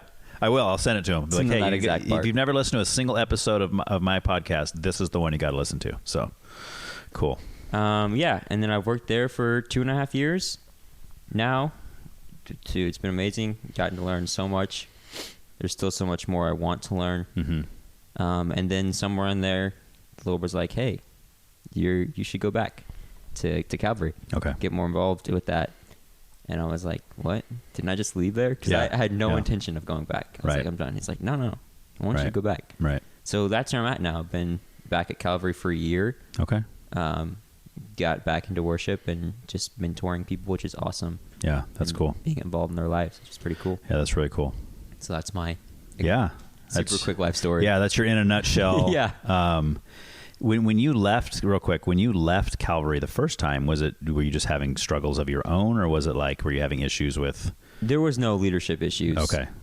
It was just my place personally, just pouring so much into the youth group at that point in time when I emotionally you just felt spent. Just burnout. Yeah. Especially because my dad passed away in my freshman year. Mm-hmm. So this is around my sophomore year, towards the end of it. Yeah. My junior year. I think it was my junior year. End of sophomore year, starting junior year. Mm-hmm. I was just so emotionally out of it because I hadn't taken the time to process any of my own emotions with my father passing. Right. Like since my father passed, it was just go, go, go, go. Well, you think that was on purpose? Like, do you think you were kind of trying to forget, in a sense, not forget, but like not face it head on because it was so painful and difficult? I think it was actually the opposite. Okay. I really wanted to take the time to pour into that. Mm-hmm. Matter of fact, after Pastor McCaleb and Pastor Connor came to our house and told us what happened as a family, I retreated to my room just to grieve it. Yeah. And my family came, Asher, my mom, and Judah. They were like, "Please don't pull away from us." Right. So in that sense, I love my family. Yeah. And I don't think they were wrong for doing that. Sure. But I think I needed more of my own time to do that. Yeah. But well, everybody's different, right? And I'm sure you noticed that in a family of all boys even, but you guys are probably also different personality-wise. Some people like need other people when they're in grieving and they want to be around others. Some people really just need to be alone. And I've noticed that the people that like to be around other people, they don't understand that. Right? They don't, because they're not like that. And they're well, I know you have to come be with family. You have to be together with us. And they don't understand. No, I need to be by myself. Yeah. Because they're thinking, there's no part of me that wants to be by myself right now. Right. So it's just different personalities. I enjoyed bits and pieces of it with being in that. But during that time, my whole family was involved with the youth. Mm-hmm. And it was like every day of the week, there was another thing that we were doing with the youth, for the youth. So I just became like, this is who I am now. Yeah. Just go out and serve others, even though I feel terrible. Yeah. You know? Yeah. So it's like pouring out of a broken cistern, essentially. Yeah. Yeah. But there was parts of that I really did enjoy, and I made lasting friendships during that time, despite the fact I was exhausted. Right. So had I had the chance, I probably would have pulled in more and grieved, but that was my obligation to my family to continue to do that in my mind. Yeah. So when I left Calvary, I was just too burdened with obligations from past. I was like, I need to. Yeah. And the Lord was like, I'm not asking you to stay. If you want to go, go. Right. And I had that peace about it. There's actually a song by Allison, Eide, I think it is, that I listened to, and that there's literally the line says, I'm not asking you to stay. Like exactly what I was going through. Allison Eide? Yeah. I don't think I ever heard of her. I'll have to send you the link to this. Is it like a country? Sounds like a country artist. No, she's a contemporary Christian artist. Okay. Yeah, she's pretty good. Okay. It's more like kind of folksy, kind of maybe, or she has more rocky. It's like really? Okay. Kind of. I can't explain it very well, but hardcore, death metal. Not exactly that hard. No. It's like poppy, but like hard pop. Okay. Yeah. Yeah, I gotcha. Yeah, I'll have to check her out. I'll call it jank. That's what I'll call it. Jank? Jank music. I never heard of that before. I just made it up. Oh, good. Yeah. That's good. Hey, every word that's a word wasn't a word before it was a word. That's the way I look at it. People say, oh, you just made that word up. I said, so did everyone else that made up words. All the words you're saying were made up by somebody. That's right? true. So, somebody's got to start, be the pioneer. Tower Bible. Yeah. All right, cool, man. Let's jump into some music stuff then. So we've already kind of dabbled in it a little bit. Obviously, music is a huge part of your life, which I didn't even realize. I mean, I know that you sing and play guitar, but I had no idea. Like, you're like, oh, yeah, I want to write albums. And I want to do all this stuff. But as far as from a listening standpoint, what's like kind of the earliest memory you have of hearing something musically where you're like, oh, man, I love that? Well, there's two things here. Okay. I'm going to start with this one.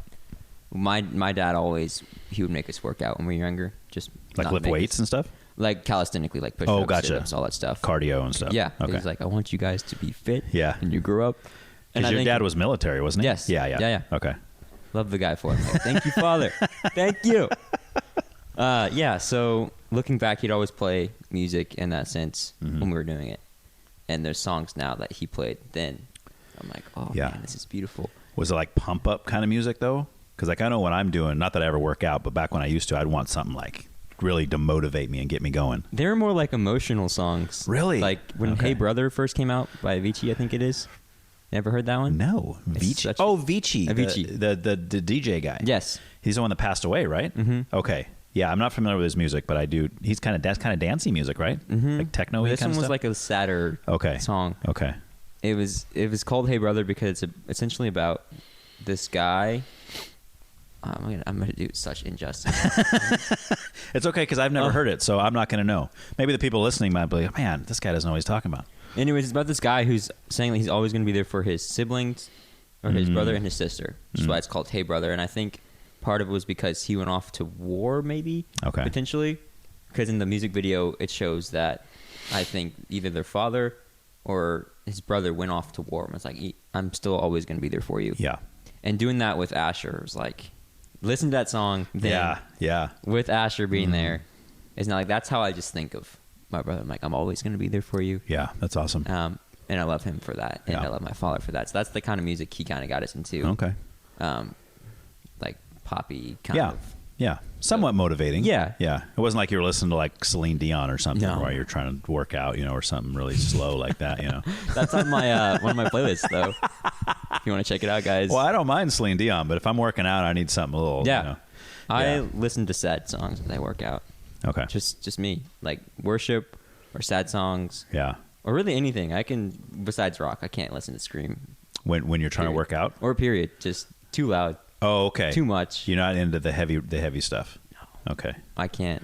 No diss on people who listen to it. It's just too much to like the. All right. I'll write that down as things to pray for you for. Are you a hard rock person? Oh, yeah. Okay. Yeah. Interesting. But like I said earlier, I like everything. Like I love like I said, Mark Schultz. I mean, that guy's piano ballads that are making me cry. But then I'll listen to real heavy screamo or whatever kind of stuff that's like really like it's motivating, or like real heavy like hip hop stuff with like just beats that are just in your face kind of stuff. We love that. Like if I'm doing something that I need to be awake and focused, that's where it's at, you know. But if I'm driving late at night or something, it's got to be heavy. Yeah. Like it's got to be something that's going to keep me awake. I can't listen to, you know, something real mellow or like slow. Yeah. It's going to put me to sleep. It's not a good thing. Yeah, right. So you got to start doing the hard rock while you're driving, dude. You know, pop on some Metallica or something while you're driving. That's what you got to do. Just let that take you home, man. Start trying to sing it. Yeah. And the problem with that would be I'd just be screaming. And I wouldn't have a voice the next day. Oh yeah. Maybe you'd be a good screamer. Have you tried? You know who Caleb Young is? Yes. Yeah. I love that guy if he's listening. Yeah. He used to be real good friends with Aiden. They had a band together for a while. I think I heard of that. Yeah. Anyways, during my whole time at Calvary, when I was younger, he was like an older brother to me. Nice. He was trying to teach me how to scream. Oh, really? But like he was my vocal teacher essentially. Yeah. He's the one who got me into worship and all that stuff. Nice. So he was really into rock, and he was trying to get me to learn it more. Right. But it just wasn't for me. Yeah, I remember he used to play the at 4th of July. You guys were there. He'd play the Star Spangled Banner on a guitar, on electric guitar, like before the. Yeah. He had me sit. That was awesome. At the Motos one time, he was playing it. And it's like, man, I want your support. It's like, what do you want me to do? It's like, I want you to stand right next to me. I'm like, in front of everybody, just stand there next to you and do nothing. Yeah. And it's like, yeah, I want you to stand there. Just so he's there. Just so I'm there. So you're there to show your support by standing there. Yeah. So I stood right next to him. I was like, I feel so stupid. Yeah. Everybody's staring at me like, what are you doing, kid? Why are you next to Caleb? You socially awkward or something? Yeah, that's awesome. And I was like, nope, doing it for him. So yeah, that's cool. Yeah, I haven't talked to him in years. He's getting married here soon. I saw that. Yeah, I saw David posted about that. Yeah, it was a trip.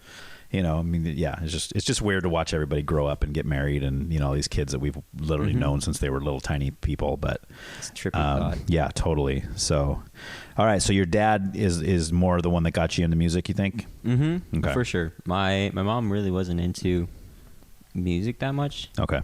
That I can remember. Yeah. Maybe she'll get angry at me for saying that. Yeah. She's going to be like, dude, what? you know, she'll have to come on do an episode with me just to set you straight. Yeah, for sure. But yeah, thinking back, my dad was a huge inspiration for me in music. Okay. The one who started me piano lessons because I wanted to. Gave me my first guitar. Yeah. Because I pestered him, and he's like, fine. Yeah. Are you the only one of your siblings that is into making and performing music, or?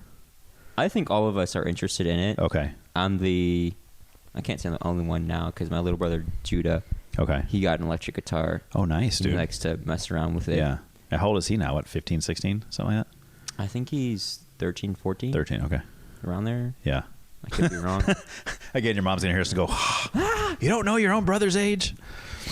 I don't know their birthdays. It's so sad. Oh, wow. I'm terrible at that. If it's not on my phone, not going to That's why I put them in my phone. Exactly, yeah. I get reminders. Hey, it's so-and-so's birthday. That's why I like Facebook.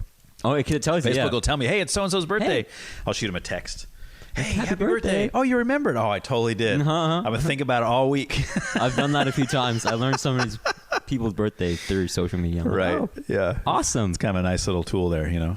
If I could just get to do the same thing from anniversary and, you know, all that kind of stuff. It's like, yes. Walk in and right now. Put it down. Yeah. But like, what's do you know like an artist or a band or something that was like your first time you ever kind of latched on to a specific singer or band that you were like, oh man, this is awesome? Ooh, I gotta think hard about that one. I don't know. I would say I definitely do have an experience with music where it's like, this is beautiful. Remember when I was really young, driving in the car, we listened to Caleb, and I think it was, I don't remember who exactly the artist was, but it was worship music, and I was pouring my heart out to the Lord. Yeah, probably sounded bad, but I was like, I don't care. I do not care. The Lord doesn't care, and man. He's like, no, I see you. He sees your heart. That's all that matters. And I remember saying to the Lord, I was like, this is something I want to do.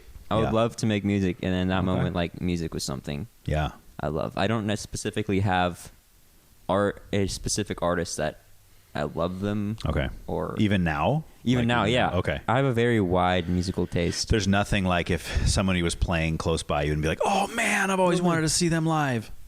I don't like concerts. No, I'm not a concert person. Okay. But do you hope to perform concerts one day? Or you're more like the Lord allows it. But you would like to do it if you had the opportunity. Yeah. Okay. I would use it as a chance to spread the word. Yeah. You just don't like to be in the audience. It's too loud for me. Okay. If it was just like them up there. Yeah. Nobody else is there. Like a mellow, like low key show, sitting around couches and stuff. Like a house show or something. But there comes a point where it's like I can't. My head hurts. Ears are dead. Yeah. I just don't enjoy it. Okay. That's interesting. Thinking back to my past, I think there was one artist that like, this is my guy that I really loved. You ever heard of Shawn Mendes? Yes. His song Stitches came out when I was in third grade. Okay. And I was like, man, this guy, he knows me. Yeah. He gets it. He gets it. Yeah. And I kind of forgot about him for a while. Yeah. And then it became a thing when after my father passed away. And then I heard of his song Mercy. Yeah. And I was like, oh, this is good. Okay. So I kind of have waves where it's like, this artist's good, forget about them, come back. Oh, this artist's good again. Okay. So, but I don't really latch on to specific people. It's just a broad. I mean, I know for most people, there's like a time in life where it's usually like around, 8th, 9th grade, 10th grade, like somewhere in there for most people is where they kind of latch on to their favorite, and that just stays there forever. Like I was in 8th grade in 91, and to this day 91 is the greatest musical year of all time. Like I'm like, okay, this album came out, this came out. And that's not to say I don't like stuff that came out after that, because I do. I love all music. I mean, all kinds of music, even newer stuff that's coming out now. I've been getting into a lot of the kind of like early to mid 2000s pop music lately that I'm just really, which I tell people that they're like, wait, what? You talking about One Direction? I do like One Direction is definitely one of those I do bands. like One Direction. I like Harry Styles. I like Niall Horan, his solo stuff. My favorite guy in One Direction though is the guy that I always forget his name, but he's like the unheard of one. He's my favorite vocalist. Liam Payne? No. Zayn? No. See, you're gonna say all of them except this guy because nobody ever remembers this one. Oh my gosh. He's got kind of a higher voice. There's Harry, there's Liam, there's Zayn. Yeah, I think you hit all of them except this one because there's 5 of them, right? I think so. Yeah. Yeah, it's not. Zayn's the one I don't like. I've heard. Really? Yeah, I'm not a fan of him. I don't really. He's the only one I don't really like. He's Mexican. That's why. That's exactly why. No. We're not racist guys. I like that. I like the jokes. But no, I haven't heard a whole lot of his stuff, but I don't really like his vocals in One Direction. And then he did a song with Taylor Swift that I didn't really like him in. And interesting. Yeah, I think it was from the one of the 50 Shades movies. They did a song for that soundtrack, and it's not my favorite Taylor Swift song by any means, but no, Lewis. Oh, okay, yeah. That's my favorite. And I actually just found out that he does have solo albums. I didn't even know that. I was like, oh, cool. I think all of them have. Yeah, they do. Pursued their own. Yeah, but I just assume he didn't because he's kind of like the unknown guy in One Direction. Like nobody knows who that is. Like you just proved it, right? Yeah. You named all of them instantly except that one. But I'm definitely into that. In fact, it's a hot take because I know everybody's ragging on the new Harry Styles album, the newest one. Heard of it. Oh, dude, I know his new song from what is it? The movie. Which movie? The space movie with Rocky. Project Hail Mary. Project Hail, which I haven't seen yet. Really? He has a song in that? Mm-hmm. What song is it? Sign of the Times. Oh yeah. That's off of one of his. That's an early song. That's a good one though. It is. That's a really good song. Yeah. Yeah, but his newest album is my favorite one, and most of the Harry Styles fans are like, dude, that's like. It's not even that. I said, have you listened to it more than once? Because the more I listen to it, the more it grows on me. And I love it. It's got like almost some of the songs have like an 80s sound almost. Dude, it's awesome. That's kind of his thing. Right. Making nostalgic music. Yes. Even though he's not. Exactly. From that time. And that's what I try to explain to people. And then another one that does that to me is Lana Del Rey. I don't know if you're familiar with her at all. I think I may have heard one of her songs. But she's like, her music is like, it sounds like it should have came out like in the 50s or something. But it's not. But it's modernized. But it does that to me. It makes me feel like I'm in like a black and white movie or TV show or something. I don't know how else to explain it. But that's my favorite kind of music, regardless of the genre, is music that hits me in the feelings, and it just makes me feel something. That's what I like. There's lots of music that just might, excite me or pump me up or make me sad or what. And that's not necessarily what I'm talking about. Yeah. But it just makes you feel a certain way. I know what you're talking about. Yeah, it's awesome. And I know that when I first heard Harry Styles solo stuff, I was expecting kind of the boy band kind of One Direction sound. and it wasn't. Different. Yeah, it was almost, some of the songs were almost like classic rock sounding, or like I was like, dude, this is really, really cool. But anyway, yeah, so that's the kind of stuff I've been getting into lately. The Weeknd is another one. Yes. I've been listening to him, and yeah, so which is, I tell people that and they're like, what? Because I mean, I'm mostly a punk rock guy. Punk rock's my favorite genre of music, hands down. Like Green Day? And I do like Green Day. Okay. Yeah, that's one of the more mainstream ones. But yeah, I do love Green Day. Yeah, that came out right in the height of my. I mean, they got big. Yeah. Right in that era that I was talking about. Like I'm in high school, it was like 93, 94 when the Dookie album came out, and it was like, oh man, yeah. Is that what it's called? Yeah, that was their third album, but that was the one that put them on the map. Like nobody really, other than like Bay Area punk scene, nobody really knew who they were until their third album, because that's when they signed to a major, and then they released like When I Come Around. I'm sure you've heard that song, or Basket Case. I probably heard. You probably know if you heard it. Yeah, you probably didn't know because you were just singing what 21 Guns. Yeah, yeah. So that's later. That's like American Idiot. And then you know, Boulevard of Broken Dreams. Yeah, also American Idiot. So that's like their 7th or 8th album or something. But that kind of renewed them actually when American Idiot came out for like a whole new fan base, because that album was awesome. That was really defining. That's why they just did a tour, and on the tour at each show they played the entire Dookie album and the entire American Idiot album. These are the two albums that made Yes, those were the two that most people, probably the most critically acclaimed anyway. But anyway, yeah, so when people hear that I'm like listening to all this pop music, it's like, wait, you're what? What? How old are you? You're what? Yeah, exactly. So, but I listen to what I like. Yeah. That's, people say, what's your favorite genre? Like the question I asked you, I would say punk rock just because that's probably true. But I mean, other genres are just as close to me a lot of times. So I listen to good music. What's your favorite genre of music? Good. Good That's music. It. If it good makes music. You feel good. If it's good, I like it. That's valid. Yeah. So when you like look at a playlist of your own, like when you listen to music, is it mostly just like, is it a mix of everything, or is it mostly like kind of the worshipy music you were talking about earlier? So I have 2 playlists and then my like song list. My like songs is everything. Spans everything. And I have my... You say light songs? Liked songs on Liked. Spotify. Oh, liked. Okay, gotcha. Spans everything. Mm-hmm. I think I have 1,000+ songs on there. Wow, dude. Which isn't crazy considering other people have way more. Yeah. But then I have my Crown of Thorns playlist, which is my just worship and biblical stuff. Mm-hmm. And then I have my Inner Pop Princess playlist. Is that really what you call it? Actually called that. Yes, it is actually called that. I love it. And that's just awesome. a compilation of a bunch of pop songs from my childhood that I love. Okay. Can you give me names of some of those, or are you too embarrassed? No. If I'm gonna say it out in the open, I love it. I've Adam Levine. Okay, is a good one, or the artist himself. Yeah, love his music. But when he was in Maroon 5, Payphone, the clean version. Isn't that featuring? Who's that featuring? Somebody, isn't it? I think another one of his features Cardi B. Okay, yeah. Terrible. Not even just lyrically. She's terrible. And I like rap music, but she's just bad. I'm sorry. The whole rap field is very interesting. It seems like a lot of the new rap is just not. It's not. Well, they like to call it. They call the rap now pop, and I'm like, this is not pop. No. How did we evolve from amazing music? To this? Right. Exactly. To this garbage. I dare say. Yes. If you get offended, that's okay. Well, sometimes truth is just truth. It is. It is. Yeah. You just can't. You can't deny the truth. But anyway, let's hear some more on this Pop Princess playlist here. I got Shawn Mendes on there. Okay. Ed Sheeran. Nice. Or Sheeran. Yeah. I know what people say that. I don't know. I say Sheeran, but I don't know if that's right or not. People get angry all the time. Yeah, they do. They get mad over the dumbest things. How dare you mispronounce his name? I don't know other names off the top of my head. Okay. But you know the songs. Yeah, Ellie Goulding. Okay. It's on there. Yeah. With their song Lights, I think. Mm-hmm. What's the one?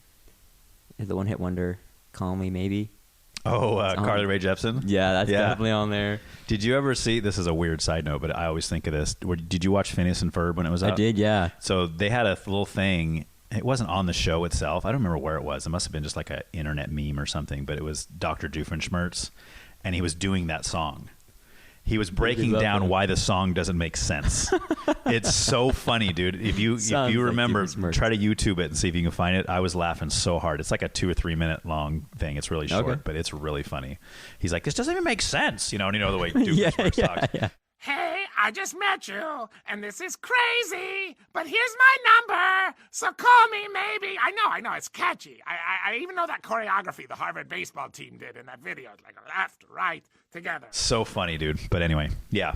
I only know that song by her and the song she did with Owl City. She did a song with Allison. Yeah, it was... Ocean something? No. Ocean Eyes was an Owl City album. But no, what was the song? Billie Eilish stole it, I think. It's not... Oh, Ocean Eyes. That's... Okay, so Billie Eilish is another one that I'm really into right now. Hot topic right there. Dude. But musically, she's... Again, see, like I was talking about earlier, most of these artists, I'm saying musically, I love them. Mm-hmm. That doesn't... I mean, I'm sure I could have them sitting across where you are right now, and we would agree on nothing. Like when it came to spirituality, politics, world issues, all that, we'd probably be polar opposites, right? Because most people in the Hollywood world are left-leaning. Yeah. It's just kind of the way it is. Usually because when someone in there is right-leaning, they kind of push them out of there eventually. So it's like, you can't believe what we believe, you're gone.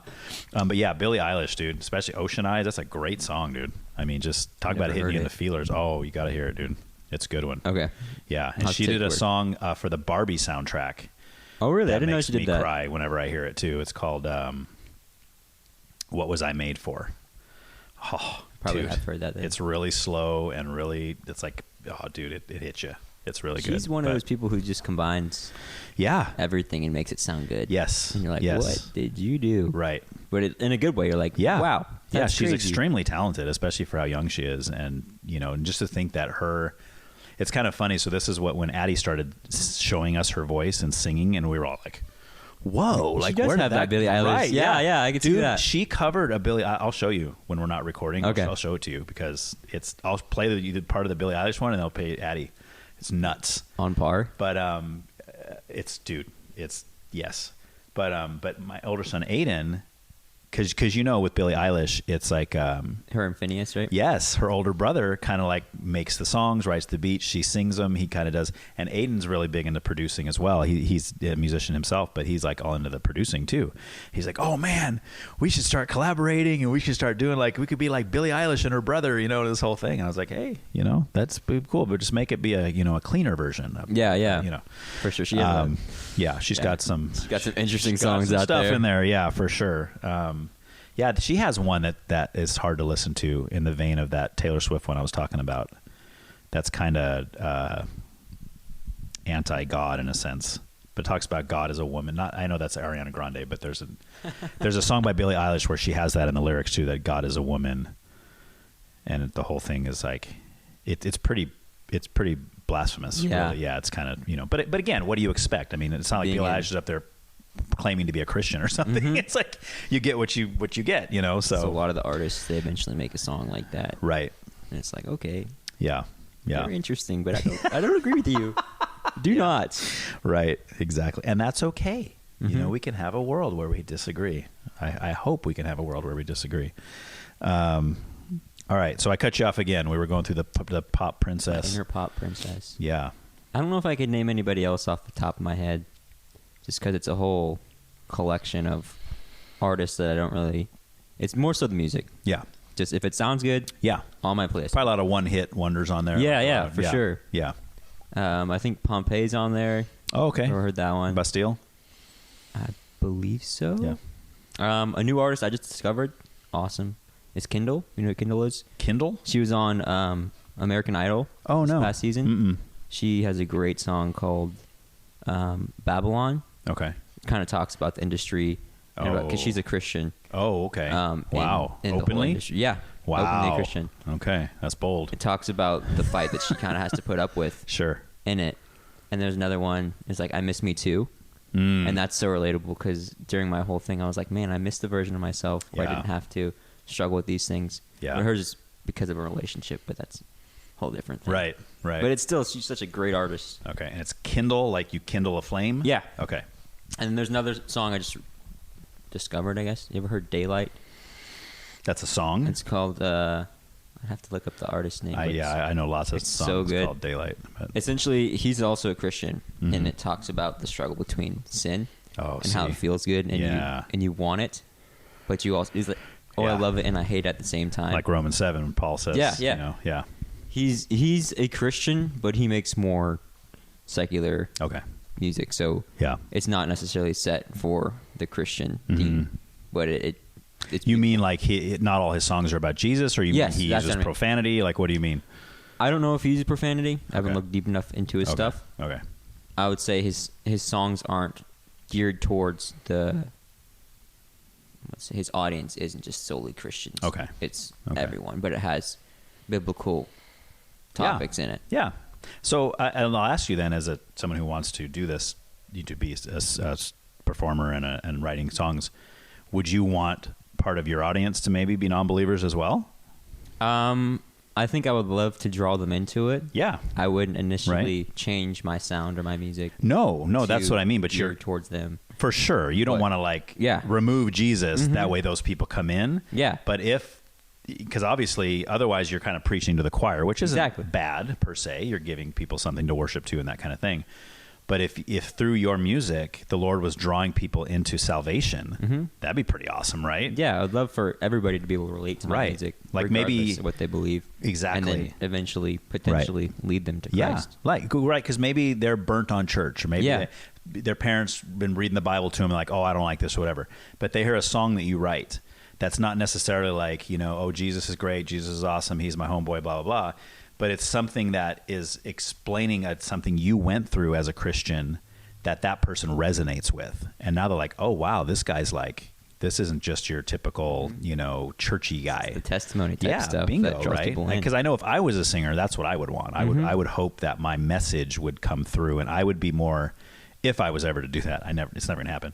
But I'm just saying, if in my little, if that ever happened, I would probably write songs that were not so in your face about Christianity, but was so deep that it's there. I think about like 21 Pilots is a good example of this, right? Like most people don't even know they're Christians because they don't have songs where they say, oh, Jesus, Jesus, Jesus. Yeah, dude. Oh my gosh, dude. You look at some of their songs like Migraine or even Holding On to You, which was a really popular song when they first came out.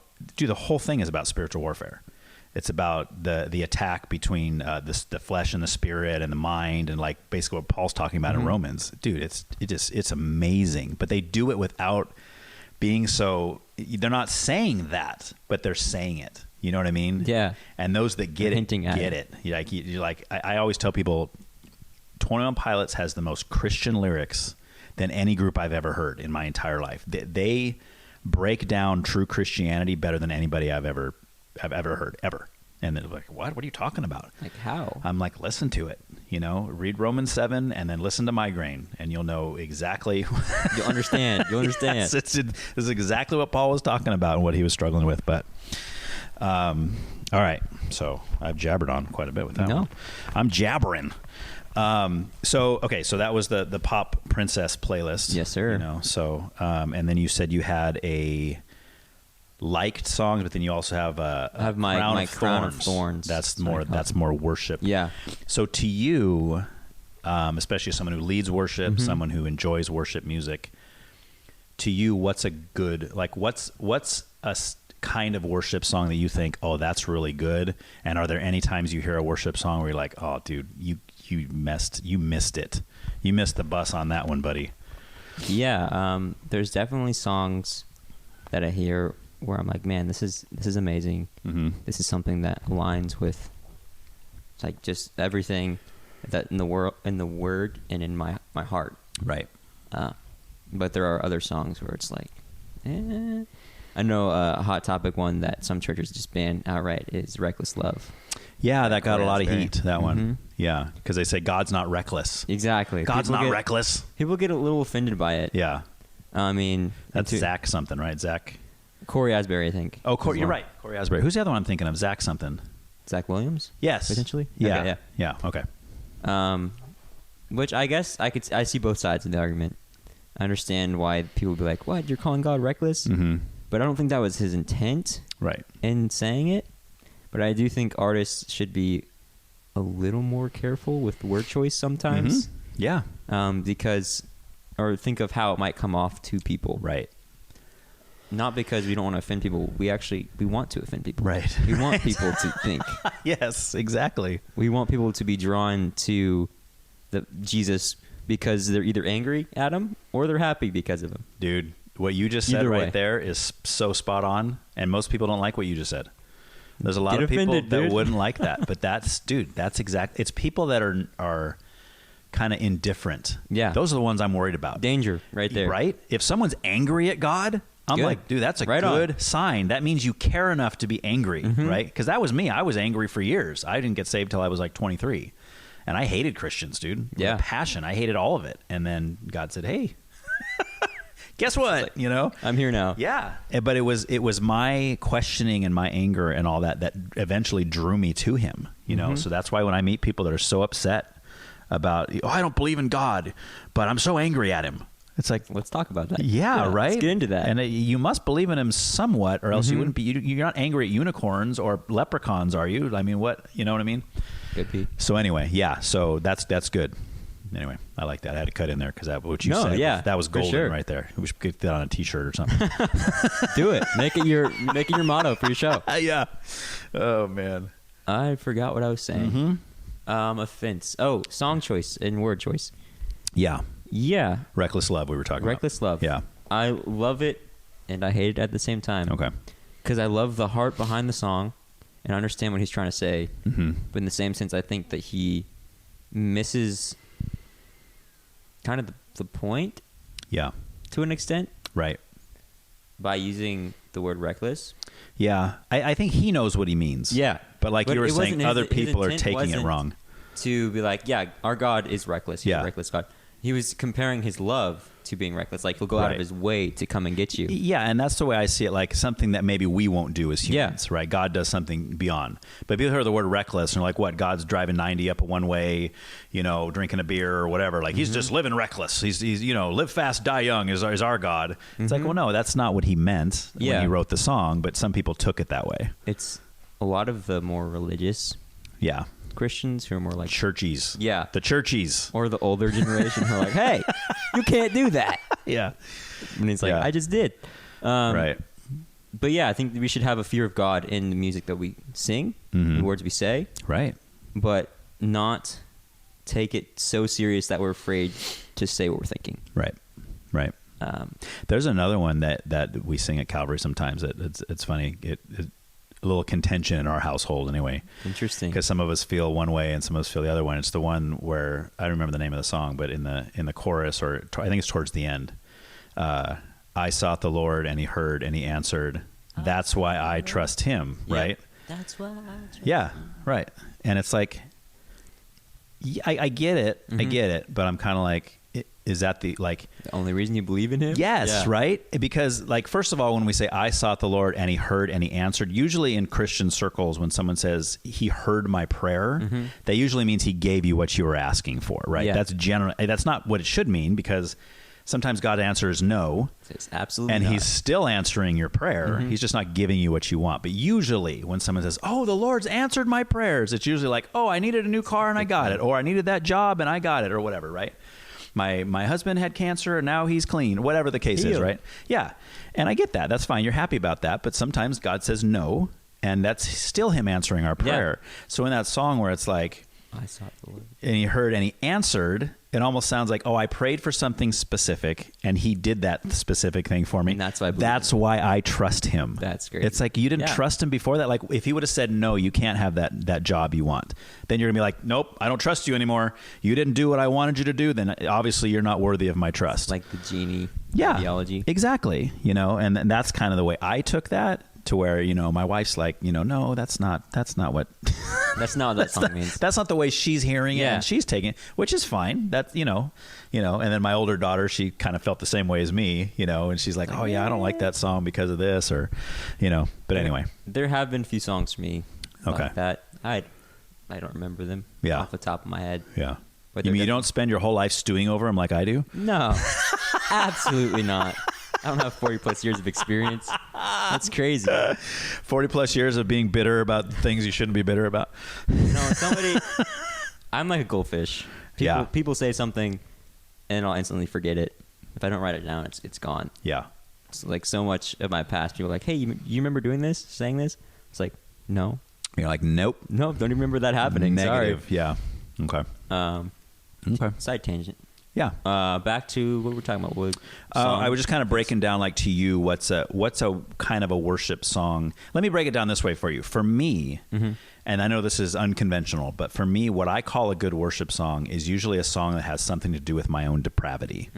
And it's usually not your typical song you would sing at a worship service at a church. It's usually, the examples I always use, I don't know if you're familiar with the punk band Dogwood.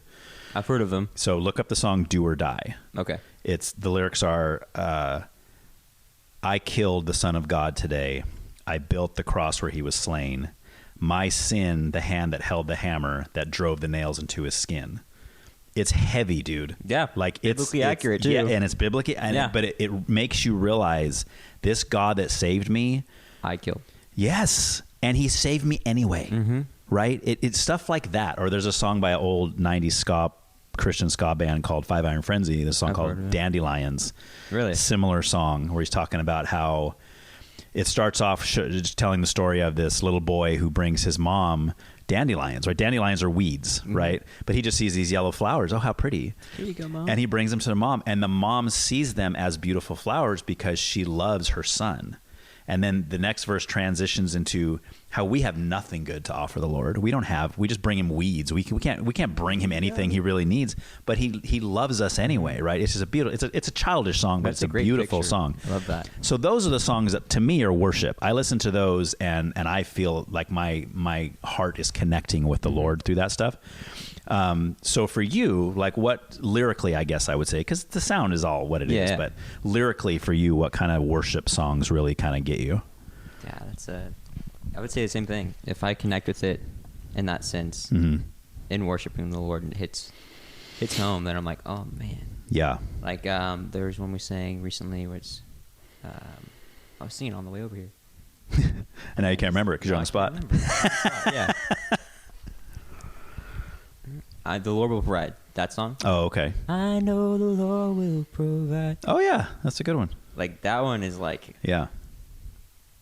Okay. And there's other songs too that aren't considered worship to me, but they have biblical alludes. So it's like songs that you know that you're praising the Lord, even despite the fact that you're feeling a certain way, and it hits on that in the song. Right. Like a certain aspect of emotions or something. Sure. And it just like the Lord speaking to you personally. Yeah. Yeah. And I think there's a place in worship where it should be like the Lord is amazing, the Lord's awesome, but also you look at the Psalms. And David's not always like, Lord, you're amazing. Yeah, yeah. He's like, this sucks. This is how I'm feeling. But Lord, I'll praise you anyways. Yeah. And then he comes through the next psalm and he's all happy again. And it's just life. And songs like that where it's raw emotions that actually make people cry. That'd be my intention in doing worship is to make people cry. Yeah. If the Lord and the Spirit You're so mean, dude. No, because it's in a good way. I want people to connect with the Lord. Sure. In that depth. Yeah. So they know that they met the Lord in that spot, in that place. Yeah. And they know he's real. Yeah. Because if I get up there and I'm not fully surrendered to the Lord and I just sing these songs with no intent behind them and there's no impact, why did I get up there? Right. Other than to praise the Lord, and that's amazing. And I love to praise the Lord and to worship him. But I love it even more so when he tangibly touches the hearts of the people in that way. Yeah. Well, and that's got to be your hope as a worship leader, right? You want the Lord to move through you. It's not so much about your voice or your instruments or even the songs you're singing as much it is what's the Lord going to do through it into the hearts of the people that are listening. And I've noticed that for me, in songs that I sing where I'm like, oh man, this is going to be so bad. Like the anticipation, like, man, I should not have chosen the song. Those are the ones the Lord chooses to use because like it's not you, it's me. Isn't that awesome? And I'm like, okay, Lord. I love that kind of stuff. That's the few times those are the times in my life where I know that's the Lord working, where it's so not what I was planning. Yeah, yeah, it's just awesome. I love that. I love when I have like a dead set, almost kind of stubborn. I'm going to talk to this person. I've been working with this guy for 10 years now, and I've never really talked. The Lord's always opened all these doors. I'm totally ready. I'm going to go tonight. I'm going to talk to him. And then he's not there that day or something. And I'm ready. And I'm like Lord, you told me to go talk to this guy today. What is your deal? Right. And now it's the Lord's fault. Right. But then someone else is there that wasn't supposed to be there. And then they start asking me questions about the Lord. And you're like, hey. Yeah. And then I end up in this hour-long discussion with this person about the Lord, the things of the Lord. And the Lord's going, there you go. Dude, see? I feel that with the youth group sometimes. Yeah. We get done with worship or something and I try and go walk and talk to somebody. And then I get stopped by like 4 people. Yeah. And I'm like, okay, guys. Yeah. Here goes all my energy for the night. Yeah.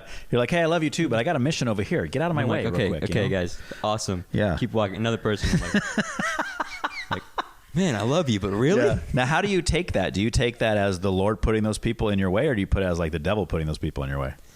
I wouldn't necessarily think of it. I don't think we have any people in our youth group like that. I have been in experiences where I've been trying to talk to somebody. Okay. And then certain people will come up and I'm like, I know this person doesn't really care. Right. Like there are those certain people who have like this vampire spirit to them, but they just suck and suck and suck and take. Nobody in our youth group is like that. Okay. So if I am there and I'm like, this is my mission for the night, this is where I'm trying to go, and I get interrupted, I stop and take the time, like this is fully where I'm committed to right now. Yeah. I'm like, Lord, you're allowing this to happen, and here I am. Even if I don't get to talk to the person I wanted to, I'm going to talk to this person. Because he's in control of all things. Oh, yeah. He's even in control of what the devil's allowed to do. Yeah. So perhaps even in that person interrupting me in those situations, it's the Lord saying, I'm testing you. Yeah. And I'm like, okay, fine. Yeah. I want to pass with flying colors. Yeah, for sure. All right. So this is the last question for music. Oh, dang. And then we're going to take a little break. Okay. And then we'll come back into politics. Unless you have more to go on. No, this music. is big stuff. Okay. Can you name... Well, I usually have on here top 5 favorite bands or artists, but I know that might be hard. I could probably try. Unless, do you want to try top 5? I'll try right now. Okay, hit it. See what you got, man. My most listened to artist right now probably Madeline Ray. Never heard of her. She's awesome. Her song Isaac. Okay. Cold Day in Hell. Okay. And then what's the other one? Noah, or just Noah.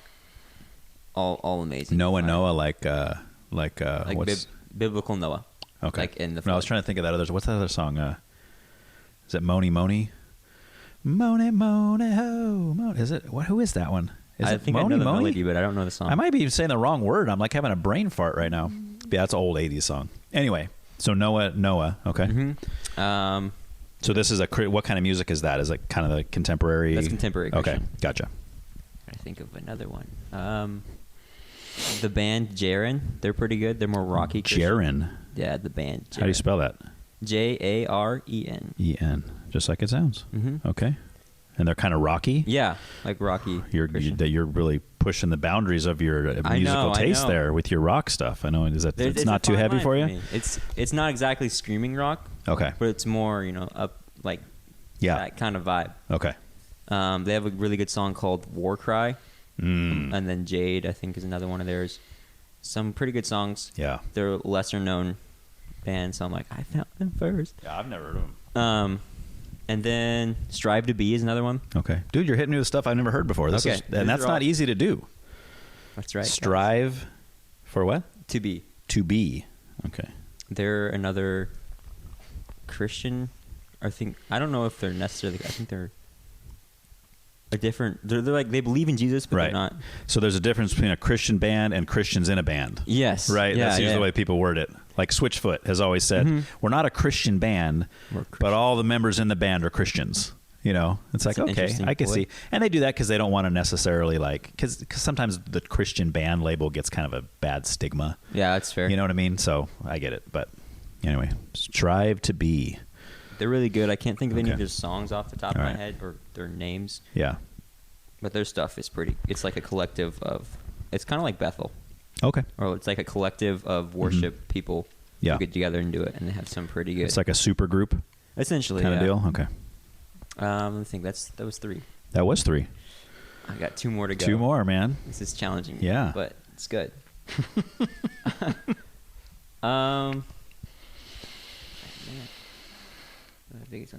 Jervis Campbell? Over him? No, dude. Really? You might be hitting me the top 5 for you that I've never heard of. Jarvis Campbell. Jarvis, like from Iron Man. Yeah, I gotta figure out. Campbell. Oh, Campbell? Yeah, that's how you say it. Okay. Oh, wait, maybe I do know him. His song. Dude, I do know him only because when we were just up in Portland to visit my cousin, we saw Josiah Queen live. Yes, he's good. And he opened up for him. He was one of the openers. Was this Jarvis Campbell? Yeah, that's yep. how you spell it. Yep. Yeah, he was good. They were all good. Josiah Queen was good too. That's not really my favorite style of music, but he puts on a really good performance. It's very. It reminds me of like the UK when we went there. It was. So can I give you two instead? Sure. So Tyler Corbin. Okay. He's really good. He made a song called Lone Ranger. Tyler Corbin. And then Feelings in Faith. Okay. Which is beautiful. Okay. And William Toll. No, never heard of him. Never heard of him. He has like, to me, he just has one song. It's good. It's called Man and Woman. Man and Woman? Man and the Woman, yeah. Is it about like transgenderism or what? No. It's, I wouldn't dare put that on a podcast. No, especially, no. You never know these days, man. You know, not that bold. No, it's about how he met his wife. Oh, okay. So essentially, he met her at like a worship camp. Oh, nice. Or some sort of camp. Mm-hmm. And not that 3 days later, he picked up the phone, called her, because like instantly I knew this is the one. And then started dating, and she's now his wife. There you go. Essentially, and how they're going to serve the Lord together, and all the dreams that hit him when he first met her. Okay. It's like, that's the love I wish to have, you know? Yeah. That's your aspirations. Aspiration. Yeah, and then you'll write a song about when you met your future wife. Yes.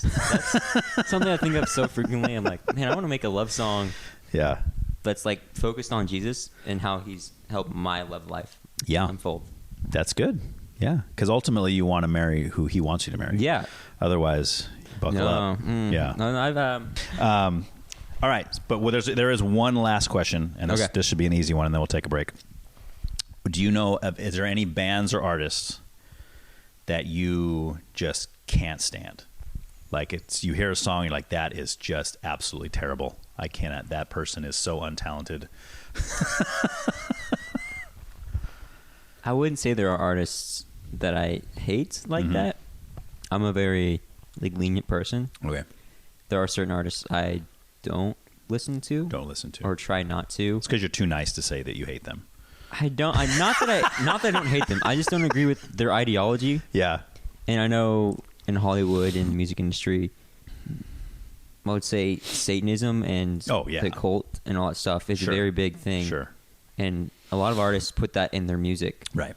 And I'm like, why would I want to listen to this? Yeah. And open myself up to this. Yeah, that's more like a lyrical. I got it there for sure. Yeah, I wouldn't listen to anything that was overtly satanic or anything like that.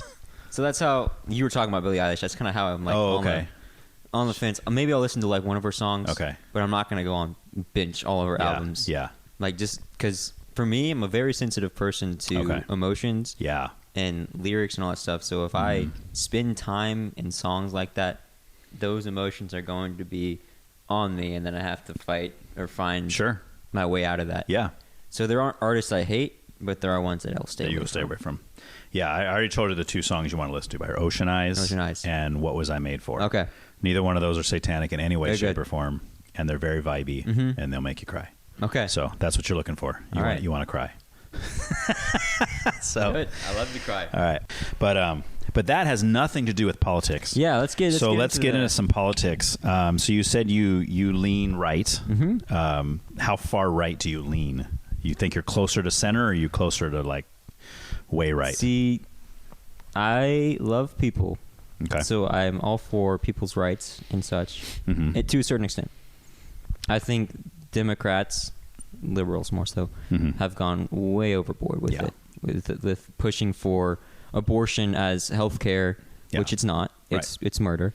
Right. And LGBTQ pushing for gender change surgeries and children is not okay.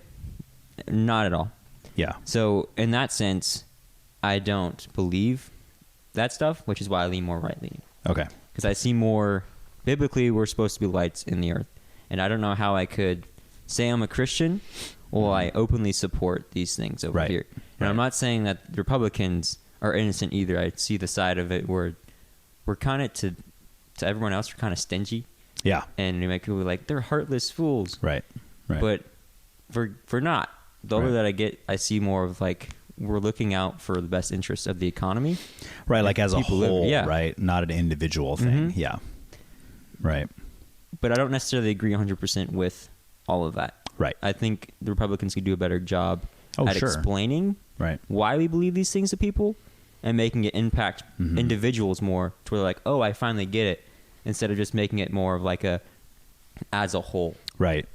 Yeah, I get tired of listening to the debates on that stuff sometimes because it takes sometimes an hour to even get to what the point of the art, like even with abortion, like it usually starts with, you know, the feminist argument of my body, my choice, abortion is healthcare, all this stuff that it's like, and then the pro-life person is like, that's not, you're fighting a straw man right now, because that's not even my argument. My argument is that not that you don't have the right to do what you want with your body. Yeah. To me, that's, you get to choose who you want to have sex with. That's what I was about to say. It's like, it's your responsibility. Yes, but if you choose to have sex with somebody and you get pregnant, now you have another body growing inside of you, another unique DNA, unique soul that's growing inside of you. And now you're trying to use the whole feminist thing to give you the right to destroy that life that's inside of you. And it's like, it's not okay. Yeah, right. There's nobody, I've never heard anybody on the pro-life side that's arguing what they say we're arguing for. Yeah. Right? But yet that's what they attack. They just have a skewed idea of what they think we mean by it. Right. Exactly. Or they pretend not to know what we mean by it. Because ultimately what it comes down to is that a life and is it not? And if we can all agree it is a life, then the argument becomes, is it okay to kill that life depending on how old it is?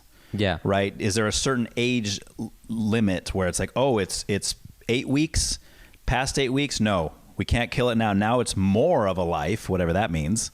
But if it's before 8 weeks, hey, we can go ahead and kill it because it's not really a life. It's just like some pseudo whatever, you know. Well, I think the fact of the matter is they're trying to kill this thing because I see it as a mistake, as a product of their mistake, their sin. And I don't think that somebody should have to die because you chose in a moment to do something that you know that could have this outcome. Right.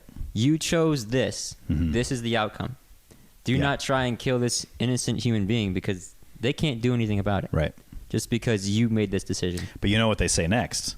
They say, yes, Levi, but what about rape? Yeah, that's a very interesting one. They didn't make that choice in rape. Somebody took them over and made a choice for that mother and forced them into being a mother. Yeah. Right? Or to conceiving a child, right? And you're like, yeah, that's true. It's true. Right? And rape, bad, very bad. You know, I'm with Ben Shapiro on this. I think rapists should be, you know, killed or at the least castrated or whatever, right? Public, you know, whatever. Firing squad in a pit as far as I'm concerned. If you castrate them, they can still do damage. They just can't get anybody pregnant. That's true. We just take all of their genitals and then like that. Right. Or lock them away forever. Like a rapist, I don't think there should never be an out for that. You know. But of course that gets dicey because then you have women claiming rape sometimes when it wasn't rape. You see a lot of that on college. Somebody did a report on college campuses where a lot of times they were at a frat party, everybody's drunk, girl wakes up next to somebody she doesn't even remember. It's like, it's rape. And she's like, right. And then she says rape. And it's like, no, it wasn't rape. We were both drunk. I don't remember what happened. And I ended up here with you. Sorry. Exactly. And of course, that's not good behavior, but it's also not rape, you know. But then a lot of times those boys get kicked out of school and they get this mark on their record and all this kind of stuff. But yeah, so I mean, what do you say to that claim about, you know, what if a woman is raped? Which obviously, first of all, that's less than 1% of all abortions is because of rape. Very small number, but they use that number to, of course, support their point of view. To justify the other 99%, I would say in that instance, this is my personal opinion, it should be up to the person. I mean, I believe that human life has its rights to life, but this other person has been violated. Sure. And I've heard the argument that you shouldn't use this injustice to do another injustice. Right. And I do value the human life inside this person, but how can you ask this person to carry that burden when they didn't choose that? Right. So interesting. If the person, this is where the power of choice in America should come into play, because people have rights in that sense. Yeah. Do you think there's a limit though? Like if a woman was raped, let's say, and she decides at 6 months she wants to get an abortion, would you say at that point it's still her choice? It should become in a certain, like the morning after pill. If they can get it in that period of time, then I believe that's ethical and sound. Okay. Not to say that the baby doesn't have emotions and they're not alive, but I think sooner rather than later. Right. Because the longer they wait, the more this thing is alive. I wouldn't say thing. This human being. Yeah. Not more alive. Yeah, it's just more developed. Exactly. Okay. I know people won't agree with me on that. Yeah, they won't. They won't agree with that. I don't even know if you do. I don't. Yeah. But that's okay. I was actually going to say, usually when I have a Christian on, they don't say that. That's a hot take, man. Yeah. That's a hot take. I can't condone rape, but the whole thing stems from bigger issues of societal problems. Right. Of parents not raising kids correctly. Sure. And just all of that. Well, yeah, and this is the other thing that they throw. Like, I see a lot of videos by, what's that new group? Abolitionists. Have you seen these reels? His name's Russell something. I really like him. He's really down to earth. They go around the signs and they stand outside of restaurants and they get a lot, they kind of record the interactions that they have with people. But the thing I keep seeing lately is they'll other than the standard, do you have a uterus? Then how do you have a right to talk? Which is what some women that are listening to us right now are thinking this, just so you know. They're thinking, Ryan and Levi don't have uteruses, so why are they even talking about abortion? They have no right. But like, other than that, the new thing I'm seeing that they're throwing out is they'll say, well, how can you be pro-life if you're not taking care of all these kids that are in broken homes or in the adoption or foster system, whatever, all this stuff? Why aren't you taking care of them? You say you're pro-life. Why aren't you taking care of them? And it's like, it's kind of a void argument. It isn't exactly. And it's like, that's a separate issue. Yeah. And I think most Christians would say, yeah, I would help take care of those kids if I could, if I had the opportunity, if the Lord led me to do so. But even if I wasn't, right? Even if I said, you know what, I don't even care about foster kids. I think foster kids suck. I'm not saying I really believe this, but I'm saying if somebody said that, that still doesn't justify abortion. Like, it still doesn't. The two things aren't even similar. Yeah. Like, I don't know why they even bring that up. They're trying to get a gotcha moment. They say as a result, there's more, if abortion wasn't a thing, that there'd be more people in orphanages we'd have to take care of. Right. But I don't think that's the way we should look at it. Right. Because there's still human beings who deserve a chance at life. Correct. And there's a huge list of people wanting to adopt babies. Yeah. Well, the hard truth about it is now, Christians, it's very hard for us to adopt people. Right. They look at the list and like, oh, this is your religion? Oh, you're straight? Oh, no. Yeah. We want to give you two men that are married. Exactly. Because that's turning out great from what I've seen in the news. I mean, a lot of those stories are just horrific. And of course, and I'm not saying that's every gay couple is a pedophile. I'm not saying that. But some of these stories are horrific. Like, really? Like, I don't know if you saw that one recently where it came out that they were literally like just sexually abusing this child from infancy. Yeah.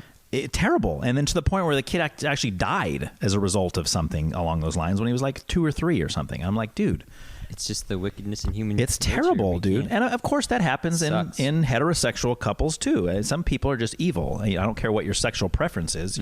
Some people are just evil. Anybody that could do something like that to a young child has just got something wrong. No remorse. Yeah, it's terrible, dude. Well, you look at the percentage of people who are LGBTQ. Yeah. And a lot of it stems from not being loved properly as a kid. So a lot of it is emotional trauma. And the only way they know how to deal with it is to turn to these other avenues. Like, I was hurt in this relationship with my father, so I'm not going to be straight. I'm going to go with women and they love me or whatever. Right. And vice versa. And it ends up just causing more emotional turmoil because that never gets resolved. Right. And you're walking outside of the will of the Lord. Even if you are an unbeliever, there's still a way the Lord has designed it to be. Right. But they can't come to that term. Yeah. Well, they won't hear that part. Yeah. Because they don't. They'll just say, I don't believe in your God or your dumb book. Exactly. Yeah. And I think the way to fix a majority of these problems is for families to start raising their kids properly, to start walking in the Word. Yeah. And until that happens, they're not really going to see change. Right. Because it starts in the family. Yes. Whatever happens in the family, dude, it's going to get out there. Yes, that is a claim that conservatives have been making, whether it's Ben Shapiro, Matt Walsh, Charlie Kirk, all these people saying single motherhood is the biggest cause of problems with the youth today. Oh, yeah. Number one. But then the left doesn't want to talk about that. No, because they make money off of it. Yeah, right. Exactly. But it's just sad, and it really is a big deal, for these young kids to have a stable nuclear family. Which again, that's a term that's taboo now. It's like, oh, how dare you? Toxic masculinity. Yeah, exactly. It's like, no, it's what not. What are you trying to say? What are you trying to say, Ryan? Well, I'm trying to say that women should be in the kitchen with their shoes off, pregnant, making me a sandwich. That's all I'm trying to say. And Amen, is that brother. so bad? Like they're gonna call They're gonna hate on me for that one. Yeah. Just kidding. That last part was a total joke. I support women in their career choices. Yes. But, yes. As long as their career choice is to be my housewife. Whoa. That's it. That's the only career. No, just kidding. If they want to be. Totally kidding. If we went back to that way in society, I think it would be a lot better, honestly. Yep. There's a lot of benefits to it, right? I think, again, hot take for me, and I know I tick people off when I say this, but feminism has destroyed a lot of us, a lot of our society. For real. It's just the way, all this whole, that's why we have 2-income households now. I mean, I don't mean like in a good way. That's why we can both work. What I mean is like for most of us, we have to have a 2-income household. Society has made it that way. Right. Like to be a 1-income family, like if just the dad or just the mom works and the other one stays home with the kids, no, it's almost impossible to do. I have friends that do it. It's very difficult. Yeah, it's very difficult. You almost have to be a doctor at that point in time. Exactly. To stay in a family. Yeah. Or a vet. Yeah. So you might be able to work it, dude. Dude, I would love that, honestly. That's future wife material out there. No, that's but right. You're going to be at home with my babies, our babies. You can stay home, raise the kids, homeschool them, make good food, cook me lobster. That way I don't have to hear them scream. Just to make sure you do it before I get home from work, and get that butter ready, Yeah. Butter them up real good. Oh, man. So, okay. So that's abortion. Interesting take, for sure. I guess not a lot of people share that view, but I feel well, not usually on a pro-life side, because usually the pro-life side would say, sperm to egg is a life. And really from that moment forward, from conception up until 85-year-old person, it's all the same person, just different stages of development. Yeah. Right. So that's why we would argue from a pro-life standpoint that no abortion ever. I get what you're saying about the rape thing, because obviously the woman has been violated in one of the worst evils she could ever be violated with.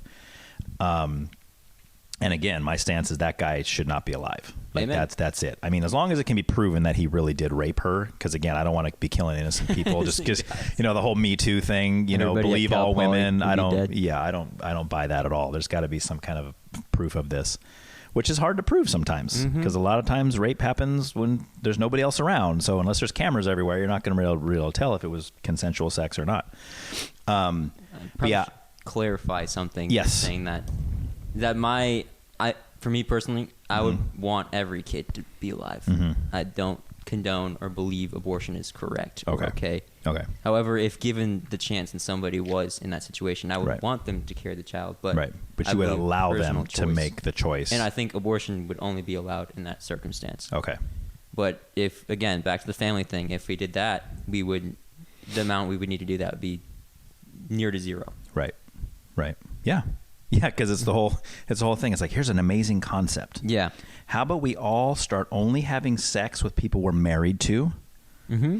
Maybe that would help some problems. Yeah, I don't know. I'm just saying it might work out. And see how it goes, guys. Exactly. Look at Israel. Yes, totally. But yeah, I think for me with the abortion thing, it's just, as with most topics, when you hear, right and left or conservatives and liberals having these arguments on public forums or whatever it is, the frustrating thing for me is that they're not even arguing about the right thing.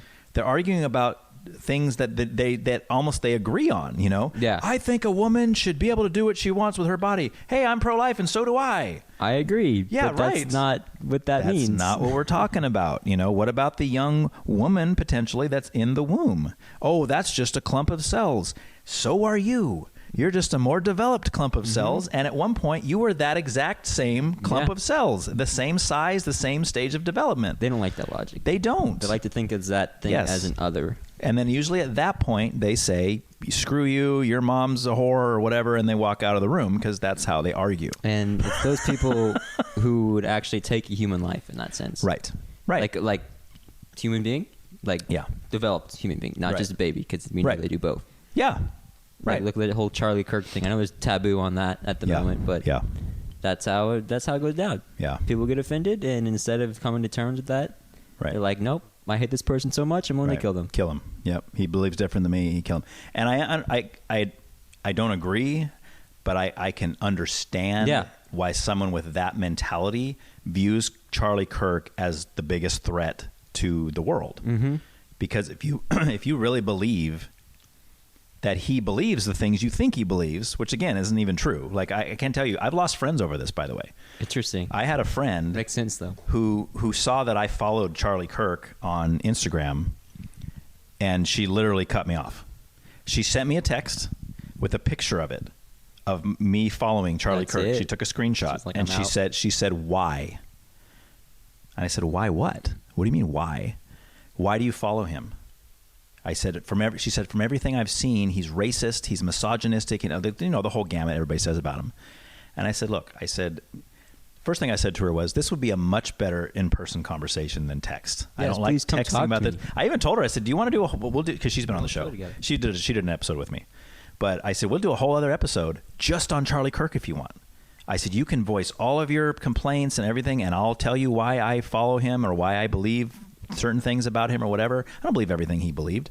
But, and she, as of yet, she says maybe she'll take me up on that. But whenever I see her places, she doesn't say hi. I mean, she just like, Ignores she avoids you. me. Yeah. But anyway, I understand how if you really believe these things that he believed, like, the famous ones they always cite is, well, Charlie Kirk said that if he got on a plane and there was a black woman that was the pilot, he wouldn't fly. That's not what he meant. It's not what he meant, but they Context take that. is key, guys. Yes, it is, but they don't care. They just want to see. There you go. He's racist and misogynistic in one airplane trip. No. Nope, that has nothing to do with it. It has to do with DEI and how the whole qualification system has nothing to do with him not liking black people or women. Yep. He had plenty on staff at his own company of both. So yeah, you know this already. I'm sure you've already heard all this before. I hear all of their illogical arguments, and a lot of it stems from the fact that they get a lot of their information from biased sites that piece together things. Bingo. And they don't go and do their own research into it. Correct. Yes. And that's for both sides too. Right. If you want to have an opinion, amazing, have that opinion. Right. But do your own research and go in depth about it so you can actually talk about it. Yes. Without just getting offended and being like, this is what I saw. Yeah. That's what I saw on TikTok, and I know it's true because it was a 30-second clip, and it didn't show me anything after that 30 seconds or before that 30 seconds, but I got it right here. That's all I need. Society is conditioned, especially this generation, to be like, this is where I get it. Snap, snap. Like the dopamine hit of my attention span is this big. Yeah. And if I can get the information I need in this, awesome. I'm not going to do any more digging. That's it. Yeah, it's really sad and really scary at the same time because this is the generation that is coming up. This is what my grandkids and my great, I already have my first grandkid. She's 8 months old. And I'm like, this is where it's going unless things change. And what you just mentioned about kind of the doctored media and the way that they push an agenda by not showing the whole story, that's got to stop, man. Because you're starting riots, you're starting uproars in certain cities, all based on false information that comes out later. Misinformed, A, and B, the other half are paid. And it's interesting. Do you agree with that view that they're paid? It or depends. Are you like 50-50? I'm not a big conspiracy guy myself. In fact, I'm still following the whole Charlie Kirk assassination, Candace Owens, that whole stuff. Yeah. It's literally, I had to cut myself off because it's literally driving me insane. Like, what the heck is going on here, guys? I used to love Candace Owens. She was great. She was awesome. I liked her even before she was with Daily Wire. I liked her when she was on Daily Wire.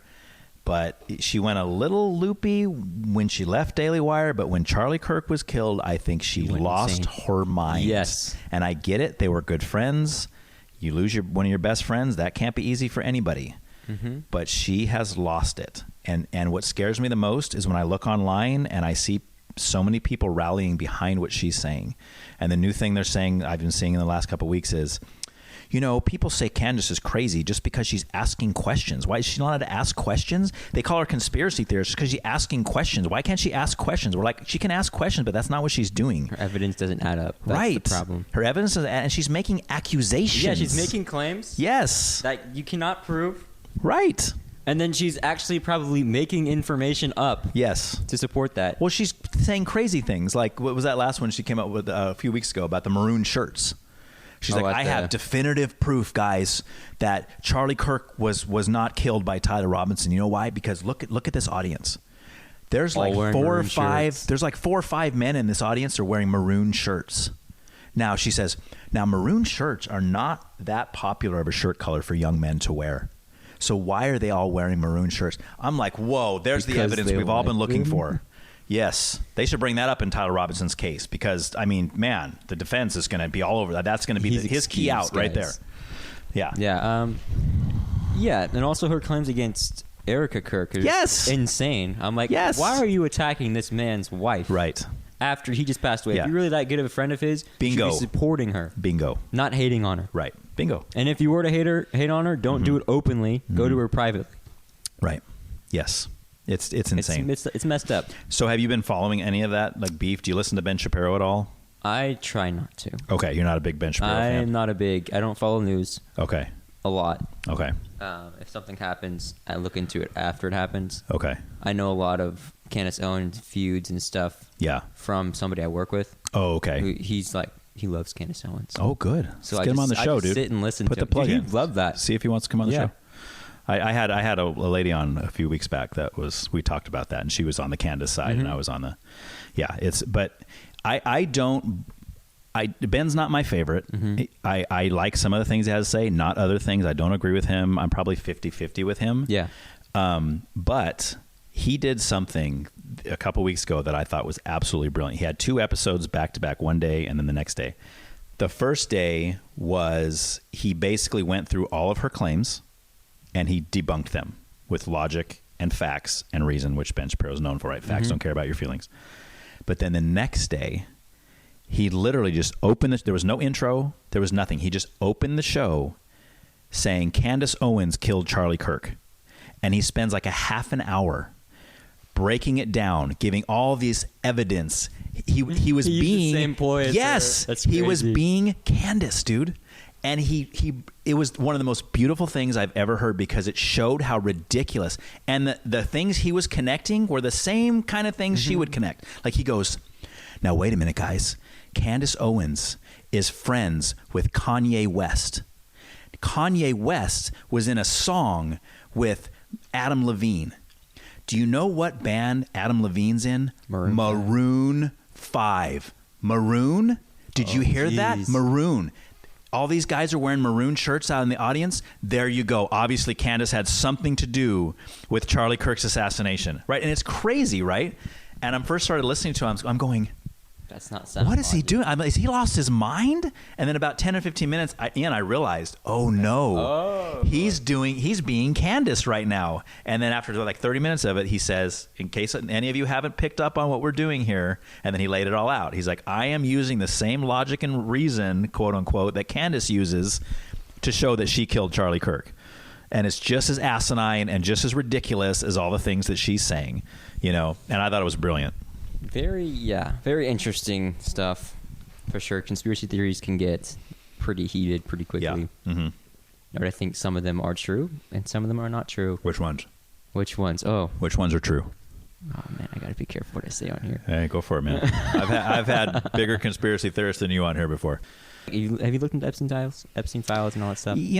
Okay, so let me tell you. This is where I fall with conspiracy stuff, right. And this is where I kind of consider myself more of a realist. And I don't mean that in a knock on anybody else or that I know everything there is to know. I don't. There's a lot of stuff we don't know. But to me, the difference between me and someone that I would consider a conspiracy theorist would take what we don't know and start connecting dots to make something out of it. Yeah. To where I just sit back and say, you know what? I don't have enough information to really make a stand on that. So take the Epstein files. I know nothing about that. Yeah. Nobody knows anything. If we're being honest, nobody knows anything. All we know is what the media has told us. There's a list. There's a list of pedophile men that were on the island, and there's all these famous people on there. And then you start getting all this other stuff. And, Trump says he's going to release it. Oh, but now it's been redacted, all this stuff. Oh, why did he redact it? Oh, it must be because he's on the list, right? And there's all this stuff. But none of us knows that. Nobody knows that. So how can we make any kind of assumption? Yeah, I mean, we can make assumptions, but to say we know definitive truth. Obviously, the only possibility for the fact that these have not been released yet is that Trump's on there. That's the only. There's no other explanation. That's what people will tell you.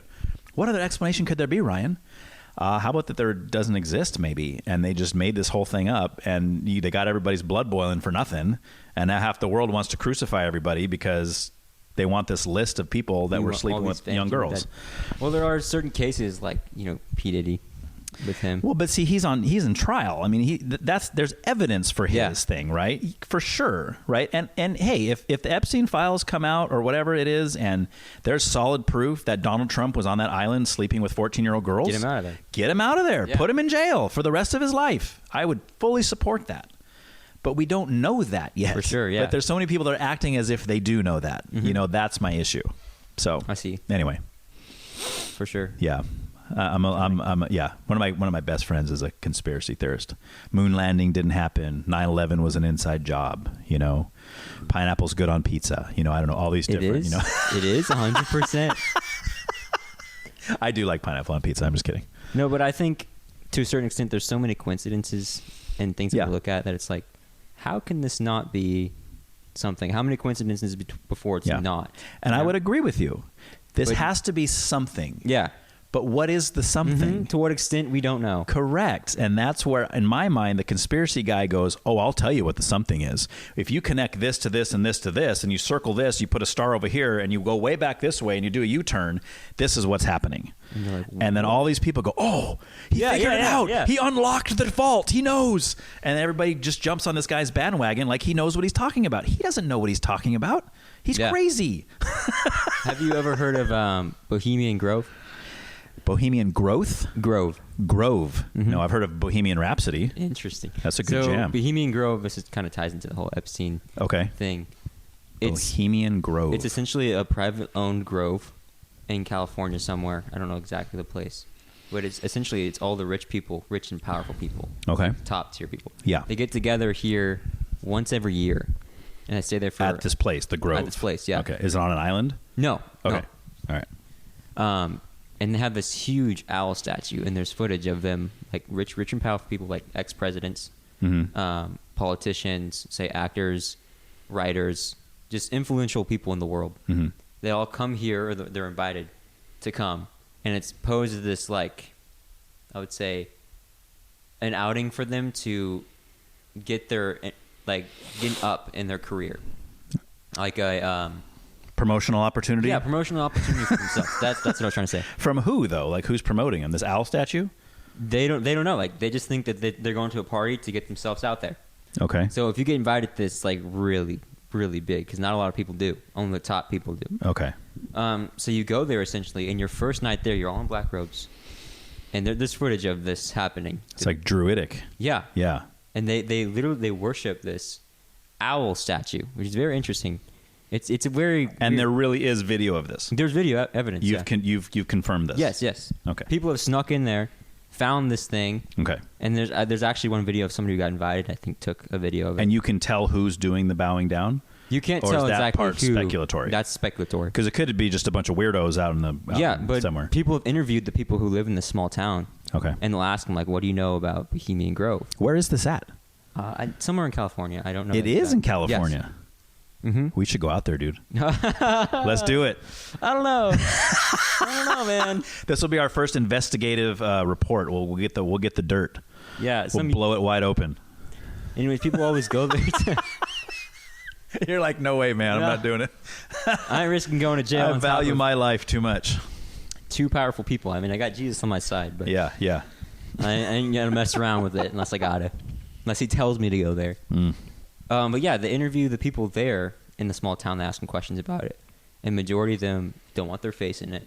Okay. Don't want to say anything of it. They ask if they're recording because they're scared that they're scared people are going to kill them. Very powerful people who could do whatever. Yeah, so it's like a secret society. It's a secret society, yeah. Okay. Which dates back pretty stinking far. There's we'll get yeah. Yeah. Conspiracy theories. Yeah. I can't say I have a lot of them, but yeah, you sound like you have a lot of them, dude. I do like to dip into them. Yeah. Do you believe the moon landing happened or no? No, I don't. Okay. I don't personally. Just don't believe. Okay. I'll pray for you. I'll pray for you. No, the crazy thing is, moon landing wise, at that point in time, technology wise, wasn't up to date. We were still using rotary phones. Yeah. You know? Right. And how would you broadcast live the whole moon landing during a time when live TV was?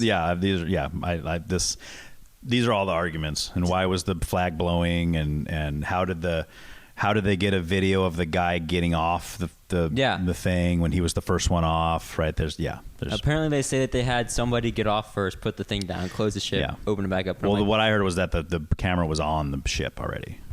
It's part of it, because that was all part of what they were planning to do. But then you see the ship taking off. Yeah.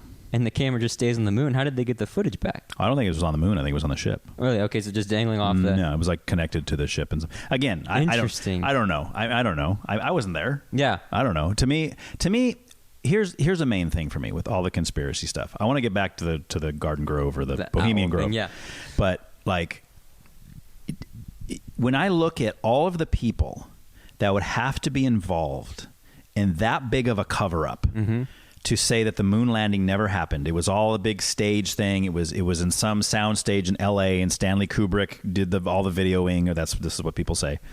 And supposedly Stanley Kubrick has said, "Oh yeah, I did the whole whatever." You can't prove it, though. Yeah, and he's dead now, so we can't ask him.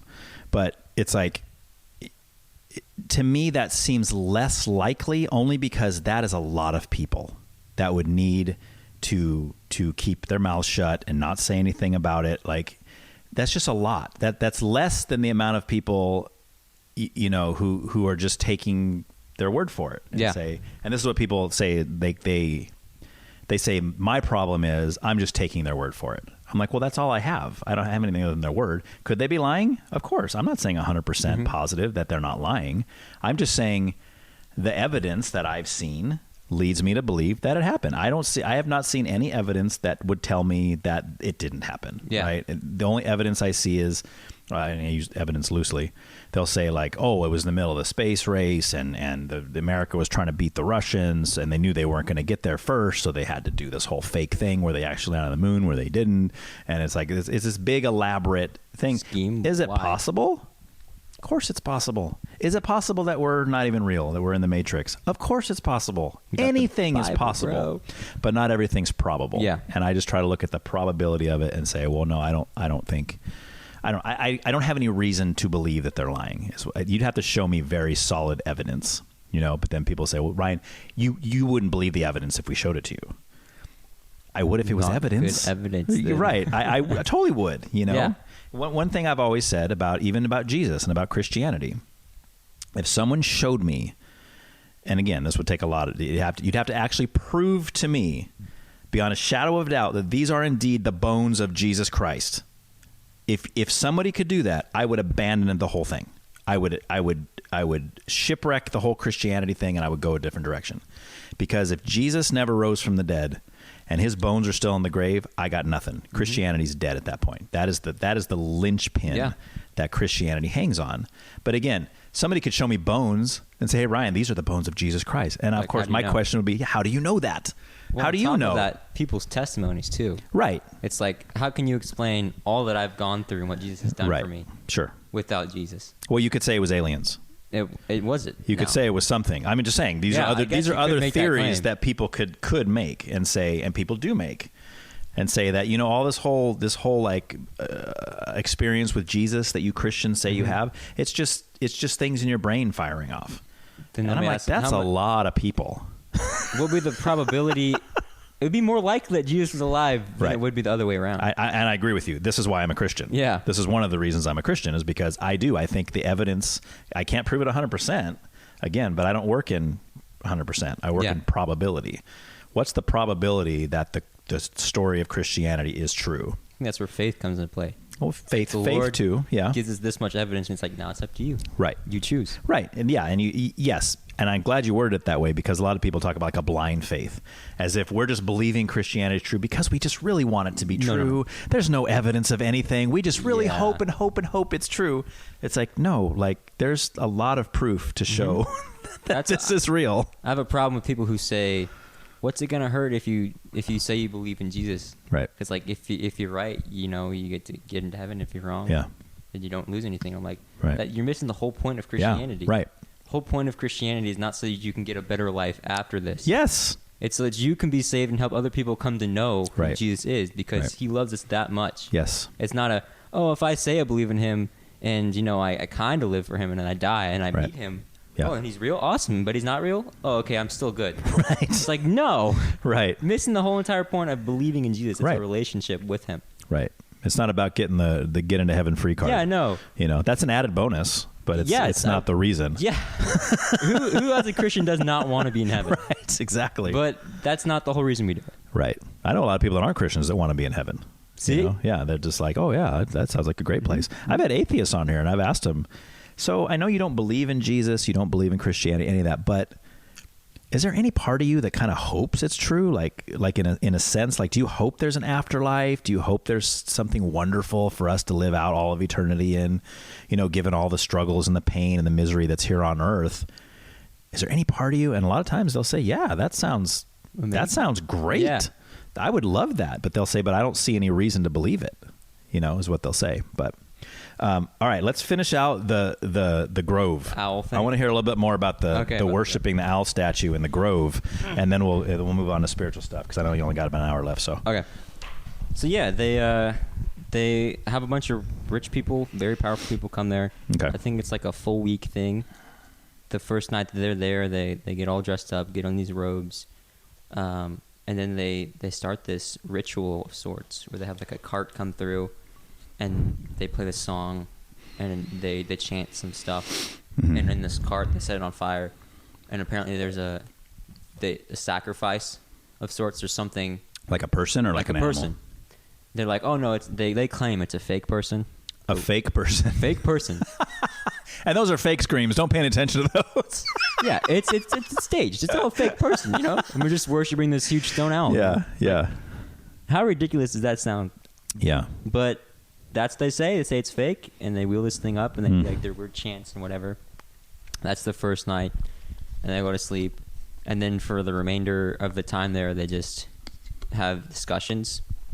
They just talk about stuff. They have new people that who they've invited to come speak on behalf of what they're doing. And essentially, it's just where all these people decide what's going to happen for the next year. But it's within their group, you mean? Within their group of very powerful people. Okay, but what's the purpose of their group? You don't know. Don't know. Nobody knows. Well, I would assume if they're sacrificing to owl. something, it's probably something more. So they think that this owl is the graven image of some deity that requires blood sacrifice of fake human sacrifice. Fake. So that what? See, that's what I want to know. Like, what are you guys trying to gain from worshiping this, whatever it is? Well, this isn't the only thing that they do like that. I've heard of from Epstein files and first-hand accounts of like Hollywood parties where people get invited to these events staged as this will help you promote your career or promotion. What was the word you used? There was a promotional, yeah. To promote themselves, right? And that's how it's presented to them. They get invited to these things, okay, and they go, and then it turns out to be this complete opposite thing, like spiritual, right? Like, but they think promotional because a lot of famous rich people are that's there, how they pose it to them. And like, they think they're going to get discovered. Maybe they're like an aspiring actor, and they're like, oh, if I can just get in with this guy, this director guy or whatever, maybe he'll cast me in his next movie, and then I'll get well known. Well, that's what they pose it as, like an opportunity for you to meet people who can help advance your career. Right. And then they go deeper into it, and they find out it's not exactly like that. Sounds like a great movie, dude. We could make a good movie about this. I'm sure they've made movies that are similar to this. Yeah. Well, that's another thing is if a cult is tied into movies. Yeah. They show a lot of the stuff that they do just as make believe in that sense. Where's it going with this?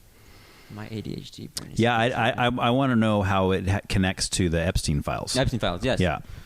So you know Epstein, widely known for blackmailing people, correct? Right. So in that same sense, inviting people to parties with the idea of this is where it's going to go, this is from accounts that I've listened to. Okay. I can't validate them because I wasn't there. You sure? You sure not on the list, dude? I am not on the list. No. Considering you're what, like 14 when he died, or 13, something like that? It was 2016 when he died. Was it that long ago? So 10 years ago. I guess you were 9. Yeah. Yeah. Unless I'm one of the kids in the... Oh, I hope not. Yeah, that would suck. You seem to be doing pretty well. If you experience that kind of thing. Yeah. All the stuff is crazy. Yeah. So it's similar in the sense that it's the same kind of a thing where you have a rich and powerful guy who's inviting people to a private island. Yeah. They invite them to these prestigious parties with the hope of becoming something more than what they are. And they go and they find out like, oh, this is really amazing, and there's parts of it they enjoy, and they get to like the final part of it, which is essentially where they ask you to renounce your religion. Well, first of all, they ask you what you believe or what you think that you know. Right. And they give you the book of whatever you believe, ask you to put your hand on it and renounce it. And if you say, I don't believe that, I won't do that, they ask you to leave. Okay. Like, done. So if I had that information, and this is just the way my mind works. Yeah. If I had that information and I was invited to one of these parties, I would, in the weeks coming up that I was going to be going, I would literally make up a totally fake religion that had a fake book. And I would say, what's the book? And I'd be like, oh, the blah, blah, blah, blah, blah. And they'd be like, where's that? I said, well, there's only one in existence. And it's on this island in a faraway whatever, and it's like, what are you going to do now? I can't put my hand on it if it's, like, well, let's go get it. And then they'd spend all their money going off to this island to find this book, and there'd be nothing there. And then they find that out, and they just come back and kill me anyway. So I think these people are so, I wouldn't say powerful, but I think they're not stupid. Right. They would know. They'd be like, yeah, you're messing around with us. You have to be intelligent to be that evil. Yeah, to be in the level sometimes. of darkness they are. Yeah. Yeah. Especially if they're handling in the cult, because there's only Jesus and not Jesus. Right. There is no in between. You're serving a master. Mm-hmm. So if they have committed their life to darkness, I'm keeping the mic away from my hand. Sorry. If they've committed their life to darkness, they know what they're doing. Right. They've essentially rejected God, and they're embracing this. Do you think it's conscious for everybody though? I think that's where the blackmail part comes into it. The what part? The blackmail.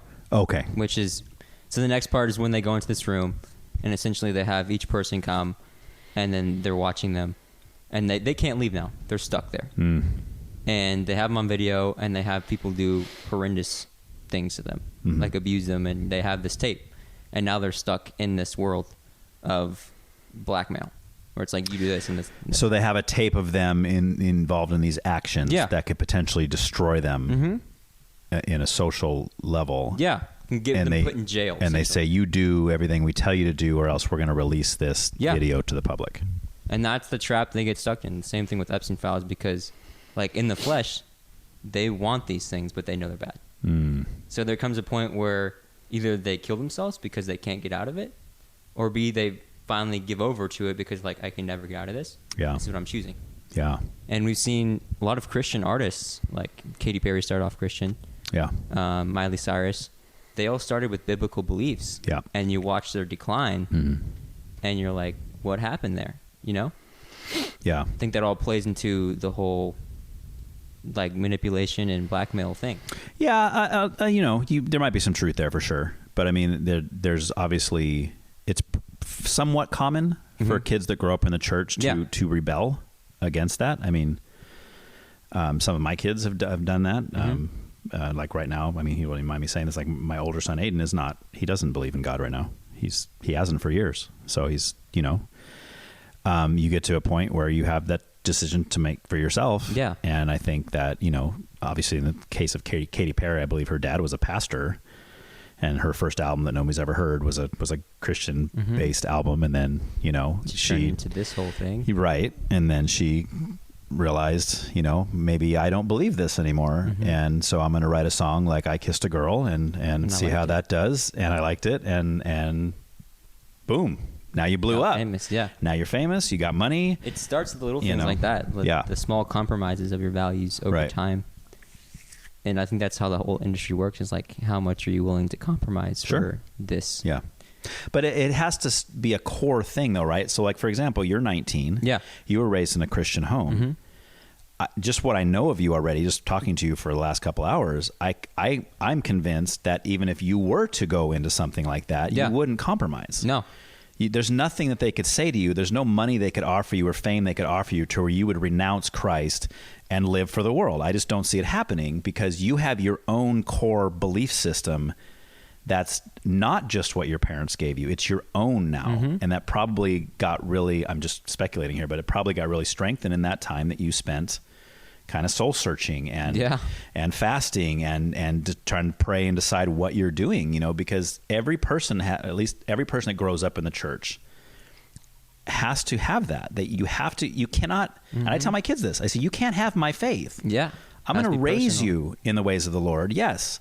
But ultimately, you have a choice to make. I can't make that choice for you, right? You have to live by my rules. I'm going to read the word to you. I'm going to take you to church, youth group, all this kind of stuff. But at some point, you have to decide, is Jesus real? Is Christianity true or not? Yeah. And that's up to you, you know? So all I'm trying to say is it's more than just the coercion of Hollywood with people like Katy Perry and Miley Cyrus. It's obviously something in their hearts Personal choice too. That's saying, I don't think I believe this anymore. Yeah, my parents, my dad's a pastor. He believes in this stuff. And I believed it when I was little. At least I thought I did. But now I'm not so sure, you know? So it's the enticing of the world. Yeah, well, that too. And it's that, like, I can offer you all of this. Right. Right. And they're like, oh, maybe at first you're like, no. Right. But then I think over time, the more they're exposed to it, like, oh, yeah. Yeah, but see, you'd have to, like for me, I would have to get to the point where I wasn't sure about the reality of it, right? In order for me to sell it all away for fame and money, right?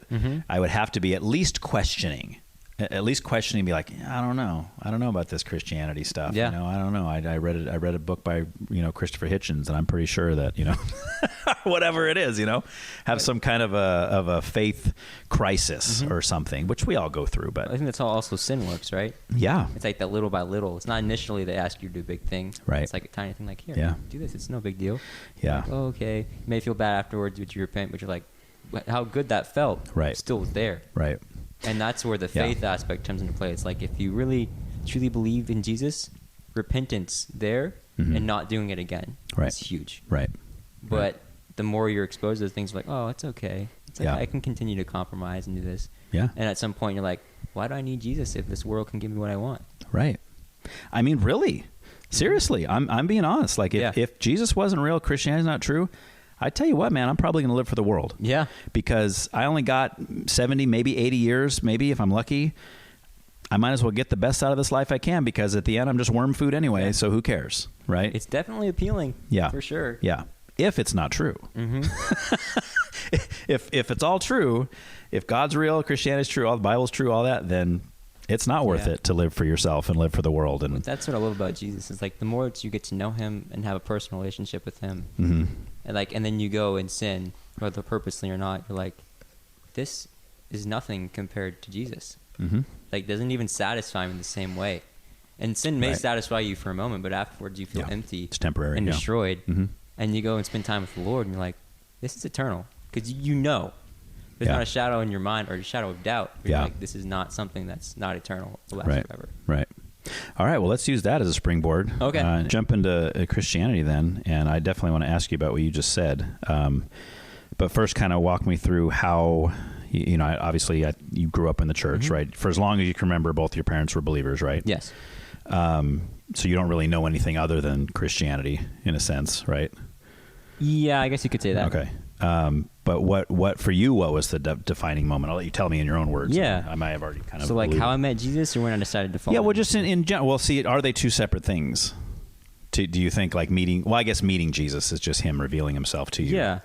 But like at what moment, you mentioned being a Christian when you were what, third grade or something? Third grade. Okay. That's when I met the Lord for sure. Okay. So do you think you were saved from that moment? In other words, if you would have died when you were in fifth grade, you would have been in heaven. Oh, that's a good question. Okay. I mean, I know we're not going to get into age of accountability because that's, I'm just saying in general. Yes, I would say so. Okay. So, but then there was a moment after that where you think you decided to follow him. More real. It became more real. Okay. Yeah. Okay. I definitely would say that if I was to die in that period of time, after the Lord revealed himself to me, and then before I got deeper in my faith, had I died, I would have been with Jesus, but it wouldn't have been as close now. Because growing up in a Christian home, you're always told, Jesus, this is the way, this is the truth of life. Right. Right. You're shared all of these things, but they can't make you believe it. So my story is that we moved from California to Arkansas, not from Arkansas to California. Flip that around to here. We moved here, and then we were looking for a place, and then my parents during this whole time they argued with each other, mostly because my dad had a very questionable past. He was raised in a household of believers, but he just had a lot of hurt. Like his mom left when he was very young. His dad, my I guess you'd call him my grandpa. We call him Papa. Okay. He's a great dude, but he's not, all there. He has some problems that like we all do, but sure. ADHD tendencies, stuff like that. So he wasn't really the most reliable. He always tried to be there for him, and then he was mostly raised by his grandma, who we call Nini. She's amazing. She's awesome. Yeah. She's like 90 something. She's still alive. She's still alive. Oh still wow, kicking. dude. Yeah, so she raised him majority of his life, and then he goes on without like a steady family. He's the middle child, so how that goes. Yeah. Yeah. Yeah. Yeah. You know a little bit about that, right? Yeah, for sure. Yeah. You're there, but you're not there. Right. But you're there. You're like the invisible kid in the corner. Yeah. So yeah, he goes through all that, and then he drops out of high school because it was just too much for him. He didn't have the support, and he didn't know what he was going to do. He gets into a rough marriage. He's just living for the world. I don't want to go too much in depth with it, but living for the world. And then his wife lying to him. She's a very worldly person. She's all up in bad stuff, doing it in the house. Yeah. He's not doing great things either. And just her lying to him broke his heart, saying she would do one thing but doing another thing while he's still in the house. It just broke him. Yeah. And then eventually something happened, and then his mom took his wife's side, which broke him even more. Wow. So it was like, dang, dude, it's crazy. Yeah, that sucks. Anyways, then sometime in there, he meets my mom when he's going to Bible school or going to a church, just trying to rebuild his life. And then he gets saved, I believe. He's still struggling with some stuff, but he gets saved. And he meets my mom, and then he's like, man, I got to figure this thing out. So he goes into the army, all that stuff. Anyways. Wow. So he has a very long past with not trusting people and stuff. Right. So that's a lot of where his arguments stemmed from, not mistrust of people. So him and my mom argued for, like a lot of my childhood. It was, I feel like my dad was a little bipolar too. Oh, okay. So he could go from being very happy to just like an instant flipping around. Yeah. So we spent a lot of our time outside away from our parents because they were constantly, I wouldn't say constantly, but majority of the time at it with each other. And because of that, like I was broke, Yeah. I'm like, man, I can't enjoy my family, but I knew the Lord existed, so I would pray, because I knew I loved the Lord, but I didn't know exactly who he was. Right, you're too young. Yeah. So there was that.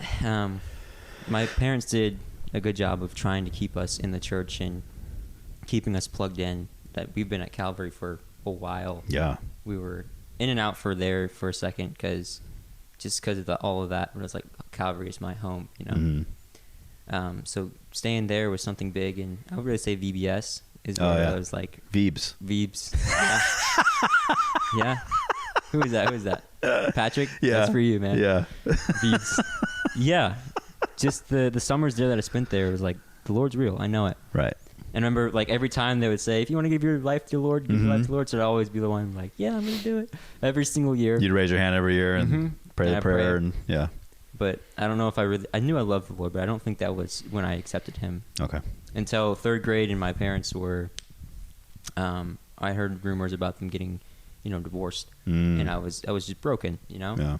As kids are who hear that. And I remember like having to stuff back my emotions to go to school because I'm like, I don't want anybody to find out about this. Right. Like, I'm gonna get bullied, I'm gonna get beat up. Yeah. So a lot of the time I would come home by myself because nobody would be there. So I remember just one day I was coming home, and during this time I was struggling with like lust and stuff.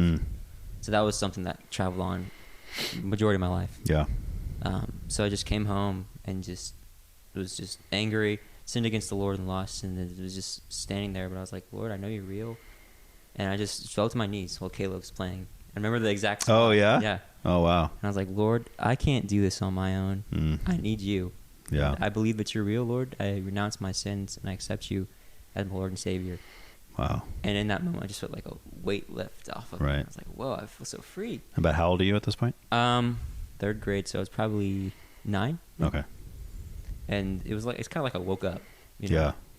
And then I get up, and I'm like, man, I feel like crying. Tears. Yeah. And everything seems brighter. Like, the world is just a different shade. Yeah. And it was in that moment, I was like, dang, Jesus is real. Like, and after that point, like, I became a different person, because after this point of, like, 3 years living in California, I was a mean kid. Yeah. There was our neighbors, like I would beat up this one kid. I'm not going to name him on here. Yeah. But I would like break his glasses. I was not. Really? fun. Yeah. Not a good kid. I wouldn't guess that at all, dude. Dude, I was not. Yeah, you've changed, obviously. Yeah. To the point that I don't even believe that. It's like, there's no way. Yeah, I would cuss up a storm, not at school, Yeah. just like when we go to the beach in the ocean, nobody could. Oh, yeah. Like, Yeah. boop, boop, boop, Just the ocean. Just the ocean, because I knew if my parents were to find out otherwise, I would be in trouble. You'd be out in that ocean. Yeah. Get my butt whooped. Switch. Yeah. Yeah, and then the Lord began to change me. They began to show me that He always provided for me because I used to steal stuff a lot. There was this one time I actually walked into a store with the intention to steal something and put it in my pocket because I knew my parents wouldn't have bought it for me.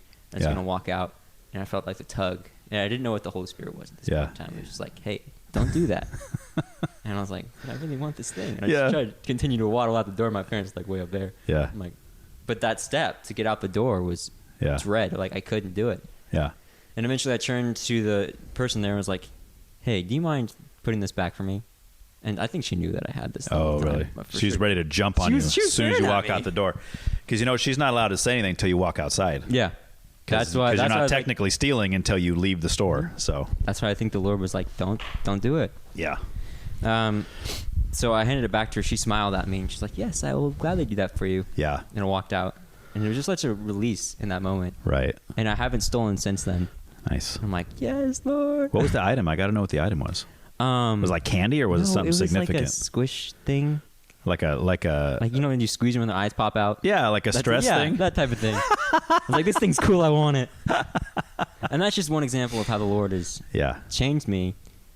Another thing is I stopped bullying that kid, and we actually became good friends. Oh, good. The time that we stayed there. Nice. Pretty awesome guy. Yeah. Yeah. You still know him today? Mm-hmm. Yeah. Nice. Yeah, he's a really cool dude. Nice. And then later on, it was this third grade, all this stuff happens. And then loss just continues to grow in my life because there's I needed an outing. And at this time, it wasn't exactly the Lord for me. He was changing and shifting in my life, but there was just so much pain. I didn't have anywhere to go besides the Lord and besides church, but I didn't really have any close friends or anything. Right. So this continued to grow until sixth grade. So he just continued to become more of a thing. And then COVID hit. So really 7th grade. And I saw how wicked the world was. And I was trying to fight the wickedness of the world while myself, I was still struggling with the same things. Right. So I was like, I hate that, but I hate this in me too. Right. And I couldn't figure out how to free myself from it, especially while my parents are still struggling with this. Mm-hmm. And so it just gets worse. And then COVID hit, and that amplified it. It was so bad that my grades were actually suffering because I was choosing to sin and lust instead of do the things I need to do. I learned to procrastinate. Yeah. And I was like, they said don't do it last minute. Right. I'm going to sin all the way up until I can't and then do my homework. And the funny thing is, I was still getting good grades, but it was taking a toll on me. And then I hit 9th grade. I couldn't keep doing that. Yeah. Because high school is different than junior high. Right. And that year just absolutely sucked. I can tell you, I was saying I was a Christian, trying to do these things because I'm like, Lord, I love you, and I want to do this. And it was becoming so bad that I would go to church events, and I would sit there and listen and be like, man, I can't wait to go home and sin against the Lord, And then after I'd sin, I'd be like, Lord, I'm so sorry. Yeah. But sometimes I'd mean it, sometimes I wouldn't, and I just felt like there was silence there. And 9th grade year, my father passed away. And it wasn't something I was expecting either. It was like I had talked to the Lord about it. I'm like, yes, I'm confident he's going to survive. And then I just go sin against the Lord again. Yeah. Thanks, man. I'm out. Yeah. Yeah. You're going to do this thing for me? Cool. Right. But it didn't pan out the way that I thought it would. Yeah. And that kind of broke me in a good way, though, because now I'm here. But the next, 4 years? Freshman year? Yeah, next 3-4 years. Yeah, 3 years? Biggest growth ever. Yeah. Lust became a extremely hard thing for me to let go of. Yeah. Just because of all of the pain. I was like, no, I don't have, this is my... It's your crutch. Yeah, this is what I use to deal with self-medication, yeah. Exactly. And the Lord began to poke me, even though I felt like he was being silent. He was like, I'm letting you do your thing right now so you can experience the world without me. And so you know that I'm better than it. Yeah. And it was bad. This is during the time where I felt that I wanted to be alone to go through these emotions, but I was pushed to, Right. So I feel like even in that, there wasn't a place for me to go to the Lord with it, because it wasn't on a degree of the way that I needed to, or do it the way I needed to. Yeah. Let's see. I gotta think. There's so much. There's even more than I have shared. Yeah. Well, But- I bet, man. That's a big chunk of time there. Yeah. So. I'm only 19. That's crazy. Yeah. Let's see. Freshman year, sophomore year. Yeah, and then Lord began to move slowly into my life, and the more that I began to hate my sin, He just began to move. Remember, it got so bad that there was literally voices in my head that were like trying to get me to take my own life. Wow. They were like, "Hey, why don't you just renounce the Lord and just die?" This is during your depression? Yeah, this is during like the worst of it. Do you think your depression started with the passing of your dad, or were you struggling with that before that? And it just I made think it worse. the depression came from like the hopelessness of, yeah, my dad passed, which was a terrible thing, but it came from the hopelessness of I've been trying to free myself from the sin for so long, and hadn't found that freedom. Yeah. And I'm serving a God who frees people from these things. And I'm like, Lord, where is my freedom? Right. Like I couldn't go a single day without striving not to sin or without sinning. Right. And it was becoming such a bad problem that I was like, might as well just give up. Yeah. And those voices kept coming. They were like, hey, you could just end it all right now. Right. And there was times I was tempted to, but I was like, no, the Lord doesn't. Like, I remember I was still fighting, even if it was like just a little bit of me. It's like, no, that's not right. The Lord rebuke you. Right. And in those moments, I found a small amount of comfort with the Lord, but I was like, man, it still sucks. Yeah. So I continued to sin against Him for maybe another year, and then this is as I'm still helping with the youth group, doing worship and stuff, living kind of a double life. It's like, Which they probably had no idea. Yeah, Right. nobody knew. It was to like the super- outside, Levi's awesome. He's happy and great, and everything's going fantastic, Yeah, super happy-go-lucky person. Yeah. At church, loving everybody. Then at home, I was a miserable person to be around. Yeah. Right. No, I tried to hide it from my family, and being homeschooled, my mom would leave to do because she had to work. Yeah. So that we could, live. Right. At this point in time. Yeah, eating is important. So, Yeah. I I just wasn't choosing the right things, and it was a struggle for sure. Our own timeline. Where were we? So we were at. Well, I kind of made you backtrack because I was asking where your depression started. Oh yeah. But I think you were Double life. somewhere around. Yeah. Yeah. Yep. Around this time, my mom met Jonathan, who she's married to now, and I remember just initially like hating this guy. Yeah. Of course. I was like, absolutely not. My mom. Because he's not your dad. Yeah. So it's kind of like, It's like nobody can fill the shoes of my father, Right. no matter who it is. Yeah. And I was so angry with the Lord at this time. I would just go on walks with Him. Always felt like I had no answer. I'm like, what the heck is going on here? Like you're supposed to help me out. Right. And then, like, I thought the Lord was not going to allow it to happen, but that's just me and my flesh was like, Yeah. I do not want this. Right. Turns out He proposed, and it was like, okay, I guess I can't do anything about it. I wasn't happy about it. Yeah. Couldn't change it. Did you ever voice that to your mom, or does she know? Well, that, she knew I was very angry about it. Okay. Yeah. It wasn't, not something I'm proud of, but the Lord has worked on me. Yeah. For sure. That whole thing happened. We sold the boat, which is something that my dad's dream was to do ministry with it. Right. He wanted us to be little boards on it, which means to live on the boat. Right. That didn't happen. We sold that. We sold his motorcycle. And then shortly after, my mom and Jonathan got married. They got a new place in AG. And I was like, hey, guys, we're moving. And then after his senior year, he was like, guys, I'm going to go to Norway and do a YWAM. Yeah. And then it was like, okay, well, I guess I'm the only person here, Yeah. besides Judah. So we move into the new house. Still not exactly happy about it, but I can't do anything about it. What are you going to do? I'm like, Lord. Live on the street? Exactly. Like, I have nowhere else to go. All right. I'm just an angry hormonal teenager, Yeah. Still struggling at this point in time, but at this point I just started meeting with somebody. His name's Kingsley. I don't know if you've heard of David Kingsley. I heard of Ben Kingsley. No, he's he was an awesome friend and mentor of our family. Nice. I began meeting with him and slowly just started like poking me. Used to be like, no, I'm not going to talk to you about anything. I'm a clamshell. Is he like a counselor or a? Yeah, he's a pastor. Okay. He does more just counseling now. Yeah. So I began to meet with him and just began to poke at me. And then eventually, the more that I began to hate my sin, like I kind of opened up to him, as terrible as it was. And that's when I started to see more freedom. It's like, because the light was actually there now that it was actually exposed. There was a way for me to be free. Right. Because there was that accountability.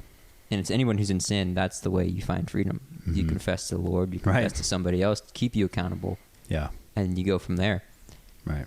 So at this point, we moved, the boat's gone, Asher's now gone. I'm at the house, and I'm working through these things, trying to get free. And then I find out my mom's pregnant, right? Right. And initially, I'm not proud to say this, I was not happy about it. Yeah. It's like, man, I'm going to have another little brother with somebody who's not even my actual father. Right. I was just bitter at this point in time. Well, you had so many things happen in such a small amount of time. Like it's like everything was stripped away from me. Yeah, that's rough. And then on top of that, just I didn't know who I was, searching for identity, despite the fact I was in youth doing worship, trying to be a good example. Yeah. When in reality, I was depleted. Yeah. You can't give from empty. So I was trying to do all that, and then eventually I was like, Lord, I can't keep living a double life at this point in time. Mm-hmm. And I was like, Lord, I just can't do it. And just the emotional weight and just the burden of it all. And I was like, I kind of want to step away. Right. And now the Lord's like, now you're listening. Now you're listening to me. Yeah. Take all of this for you to learn. And that's when I told you about that song by Allison and Eide. Oh, yeah. I remember what it's called, but it was, I'm not asking you to stay was the lyric. And it hit me in that moment. I was like, the Lord's not asking me to stay. Yeah. He's wanting me to leave. So I prayed about it, and the Lord's like, go.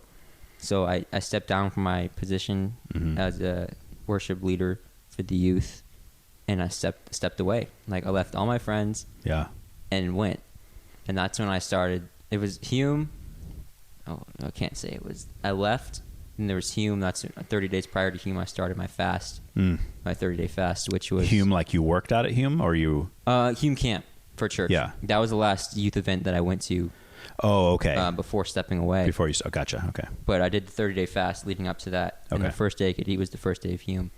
Dude, that was so terrible. I broke the fast way too quickly. Yeah. I was bloated. I tell you. Yeah, man, it was terrible. I mean, you started eating after I ate 30 way too days. fast because I was like, man, I'm hungry. You're like, I miss pizza and all this stuff. Yeah. And just the transition was a little difficult. I went to Hume and I couldn't use the restroom. So everything you just like constipated? Yeah, that word. Yeah. I couldn't use the restroom and just kept eating. I'm like, man, it's gonna go away, So have like maybe if I eat more. Yeah, have little bits here and there, Yeah. I'm like, yeah, man, I'm feeling good. Yeah. Like you could tell, like my you got to ease in after a fast, dude. I'm surprised it didn't explode, honestly. Yeah. And then there was one night there where I was like, I was having the worst time ever because coming out of fast, spiritual warfare, and on top of that, I was eating way too much. Yeah. It was like it just sucked for me, the whole experience. Like, this is the worst camp I've ever been to. So I'm sitting in my bunk, like top bunk. Yeah. I wanted the bottom, but I got the top because everybody else wanted the bottoms. So I'm sitting there, and walking is a pain now because of how bloated I am. Sure. I'm sitting there, I'm like, man, I really need to use the restroom. I've been trying this whole camp. Can't get anything out. Yeah. And just instantly in the middle of the night, like I was journaling, like, Lord, like calling out to the Lord, in the midst of this. It may sound silly, but this is like a huge thing. Oh, yeah. And then I'm like, oh. It's time. It's time. So I get up. I didn't want to move because it hurt. Movement at all hurt. Right. I was like, I got to get up if it's going to happen. So I get up, crawl down the thing, go to the restroom. It came out. Yeah. Stream, burnt, everything. Yeah. Hurt. And then I was like, oh, my friend. Then it started coming out the other end, too. Oh, no. So it was like twisting and turning both ways happened. Yeah. For like 5 minutes. Wow, dude. Dude, it was terrible. Yeah. Don't do that. Yeah, I won't. We already talked about my relationship with fasting. So anybody listening, if you do a fast, break it correctly. Yeah, have some couple pieces of lettuce to start you off. Maybe yogurt. A rice cake or two or something. As well. Don't do what I did. It really hurts. Yeah. So that happened, and then I got out of the restroom. Went back out to my bed, finished journaling, and I kind of felt hurt because there was somebody else in our cabin who had lactose problems. Oh. And prior to that, everybody's making a big deal because he was having stomach issues or whatever. Yeah. It's like, oh, my stomach hurts or whatever. And nobody woke up. for me. Oh, really? Everybody woke up for him. Nobody woke up for me. And this is I'm good with Dan and other people about it. Yeah. But I was kind of bitter about it. Oh, really? For a little while. It could be the Lord. See, most people wouldn't want people to wake up because that's kind of an embarrassing thing. Like, like, oh man, I was in the bathroom all night with stomach problems, and I at least wanted someone to be like, "You okay?" Yeah. Nobody cared to ask. Because they slept through it, or they didn't. They just didn't ask. I don't know what happened, but they woke up for this other guy, and I remember being like, "Lord, they didn't hear me." And he's like, "But I heard you." Yeah. And I was like, "Oh, okay, I see." And that's when I stepped away. The Lord opened the doors for my job. That's where I've been working, and then I was still struggling with like sin. I'll say lust on here because I don't mind using the real words, but right. And then I stepped away from Calvary, at home, continuing this. And there was just one night where up late, and I was like, no, I don't want to do that. But then I ended up giving into it. And then I remember just going to sleep so afraid. Because I was like, man, I shouldn't have done that. The Lord's angry at me. Right. See, that's what happens. Yeah. You start to fear the wrath of God, And I knew he wasn't. The Lord's like, all right, we're done with this. So I went to sleep. And then I remember in the middle of the night, I woke up and there was something on my chest. And instantly I was filled with fear. I went to bed fearful, but this is like you saw it or you felt it? I felt it. I couldn't see what this thing was, but I knew there was something sitting on my chest. And my initial reaction was to scream Jesus to get the thing off of me, And did you? I tried to, but I couldn't open my mouth. Oh. It was like nothing. Okay. And I'm trying to scream Jesus, Jesus, Jesus because I'm scared. Yeah. That's the only word, terrified. And then I go to like get this thing off of me, and it won't move. It just stays there. And I'm petrified here for about, say, 45 seconds. And then eventually I'm able to get out, Jesus. Like, seriously, it was a struggle. Yeah. And then this thing leaves. And I wake instantly. up. Yeah, instantly. And I'm terrified. Okay. So you say you wake up, but you were already awake. I was already awake. Okay. It was... I don't know if I was it wasn't like a half and half? No, I think I was really, really awake. Okay. And I just had this experience. And then in that moment, I was just restored to me, my full body motion. Yeah. After saying Jesus, not even saying it, just whispering Jesus. Yeah. Yeah. And then finally, they would move the thing left. And I turned on the lights, and I was like, I couldn't go back to sleep. So the next day, like, I was just bawling. Like, I told my parents what I was doing because they didn't know. They knew kind of. Sure. So I told them about that, called my mentor, was like, hey, this is what happened. And then the Lord freed me from it. From that moment since, I've had some hiccups, but like, I don't desire it. I don't do it. I Not can as go much. so long without ever doing it. I'm like, Lord, I finally have this freedom. Right. Yeah. It was just such a beautiful moment. Yeah. And for a while there, I couldn't sleep without the lights on. But now, yeah, dude. I'm so terrified. Well, then part of me is like, maybe sleep with the lights on. That's what I did as a kid. Oh, okay. Yeah. I think like sleep paralysis or something. Oh, yeah. I'd struggle with since being younger. Yeah. Because I'd always go to bed and wake up terrified. Right. You know what FNAF is? Five Nights at Freddy's? Oh, yeah. Okay, so. Yeah, so I'm actually, Aiden played the games growing up, and he showed me the movies. And back to Halloween Horror Nights at Universal Studios. Last year they had a maze. Yeah. One of the mazes was Five Nights at Freddy's, and it was really cool. So, yeah, I played the games, but I'm more familiar with the movies. Yeah. So, yeah. So on that, everybody at school was playing that games, and like growing up, there's a vent in my bedroom. I would stare at it. Like, I was always in fear. Going to sleep was never a fun thing for me. Right. And now, after that experience, I can go to sleep like this. Like, Nice, there's no dude. fear. It's just like, That's awesome. I'm out. That's really cool. And then, I think a year after that, maybe, the Lord was like, hey, I want you to go back. I had a whole dream about, like, the call to worship. There's a dream where I was walking on this road at the beach going out this way, and there's another road going out this way. And the waves are crashing over this one, but at the end of this road, I can't explain it very well to the people. So there's a straight road. Explaining dreams is really hard. Yeah. Yeah. There's a straight road going straight out towards just the ocean. And then meeting that one, like a T, it was going to the left. And at the end of that T was this amazing, beautiful house. Like the most gorgeous thing I've ever seen. And so I'm walking, and I get to the midsection where these two roads meet at the T, at the tip. And I did not want to take that step over because I was afraid I would get swept away. Right. And this is like Jesus, a father figure, was standing there with his hand. He's like, I've got you. I want you to take this step. Yeah. And that was my call back to Calvary. Nice. Also in that season, there was another dream. Was that big house, was that Calvary? It was, I don't know what it was. It was like the most gorgeous thing, but I knew that was the call back to ministry. Okay. It was like the Lord was like, I want you to get back involved again. And that was something, because I had never planned on coming back to Calvary. I was like, I'm done. Right. So I'm like, that was my Egypt. I'm never going back to that again. You burned the bridge, then you had to rebuild it to get back over there. Yeah, I purposely stopped talking to a lot of my friends from there. Yeah. And at that point, I was like, man, I'm lonely. I want my friendships back. And the Lord's like, I want you to go back. Yeah, yeah. And then also in that time, I was still doing worship for Oak Park, but it wasn't like leading for the... Oh, you were doing that over there too? Yeah, but I wasn't leading. I was on stage. Okay. And that's where the Lord was like working on me for a while. And he's just like, this, no. This, yes. Building my identity in him. I know I'm never truly finished in that. Yeah. But he did enough to where he's like, okay, I want you to come back in a leadership role. I'll hit on this dream and then I'll continue. Sorry. Yeah, go for it. Hey, don't apologize, man. This is good stuff. Yeah. I had a dream where the Lord showed me this guitar.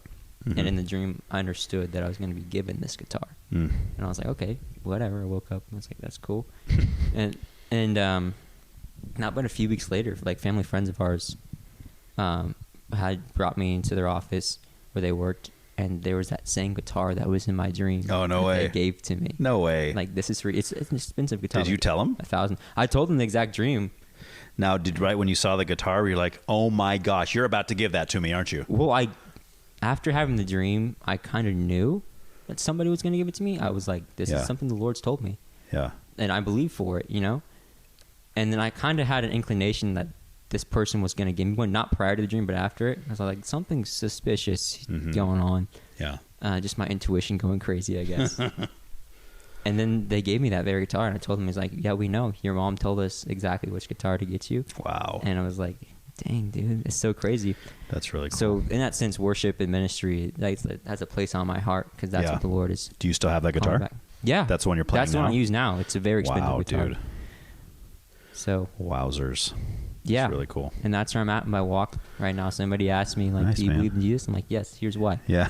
Here's what he's done for me. Yeah. And now you won't have to tell him. You just say, yes, go listen to my episode. Yeah. I did my, what was it? Testimony for youth group once. Oh, okay. A little bit better put together than this one was. Yeah. So a lot of people in the youth know these things already. So just being able to share that with them is amazing, because I remember through the whole thing, I had this hopelessness because nobody talks about like those moments. No. You know, because nobody talks about their testimony really. Well, it's almost like and this is one of my issues with church, is it's almost like you feel like, some people anyway, feel like you can't be real. Yeah.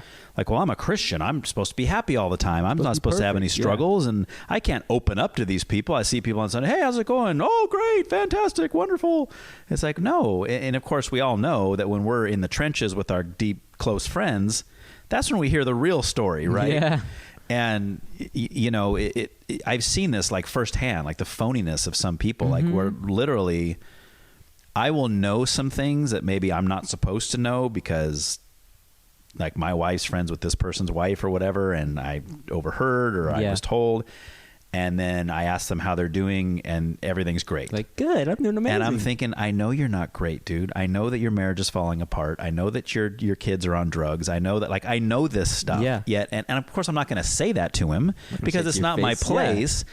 But then part of me kind of feels hurt. Like, why do you feel like you can't open up about this stuff to me? I'm one of your best friends, man. Like, let's talk about it. I'm not going to judge you. I'm not going to say, oh, your kid's on drugs, therefore you're a bad father. Like, no, let's pray about this. Let's talk about this. Let's, counsel through.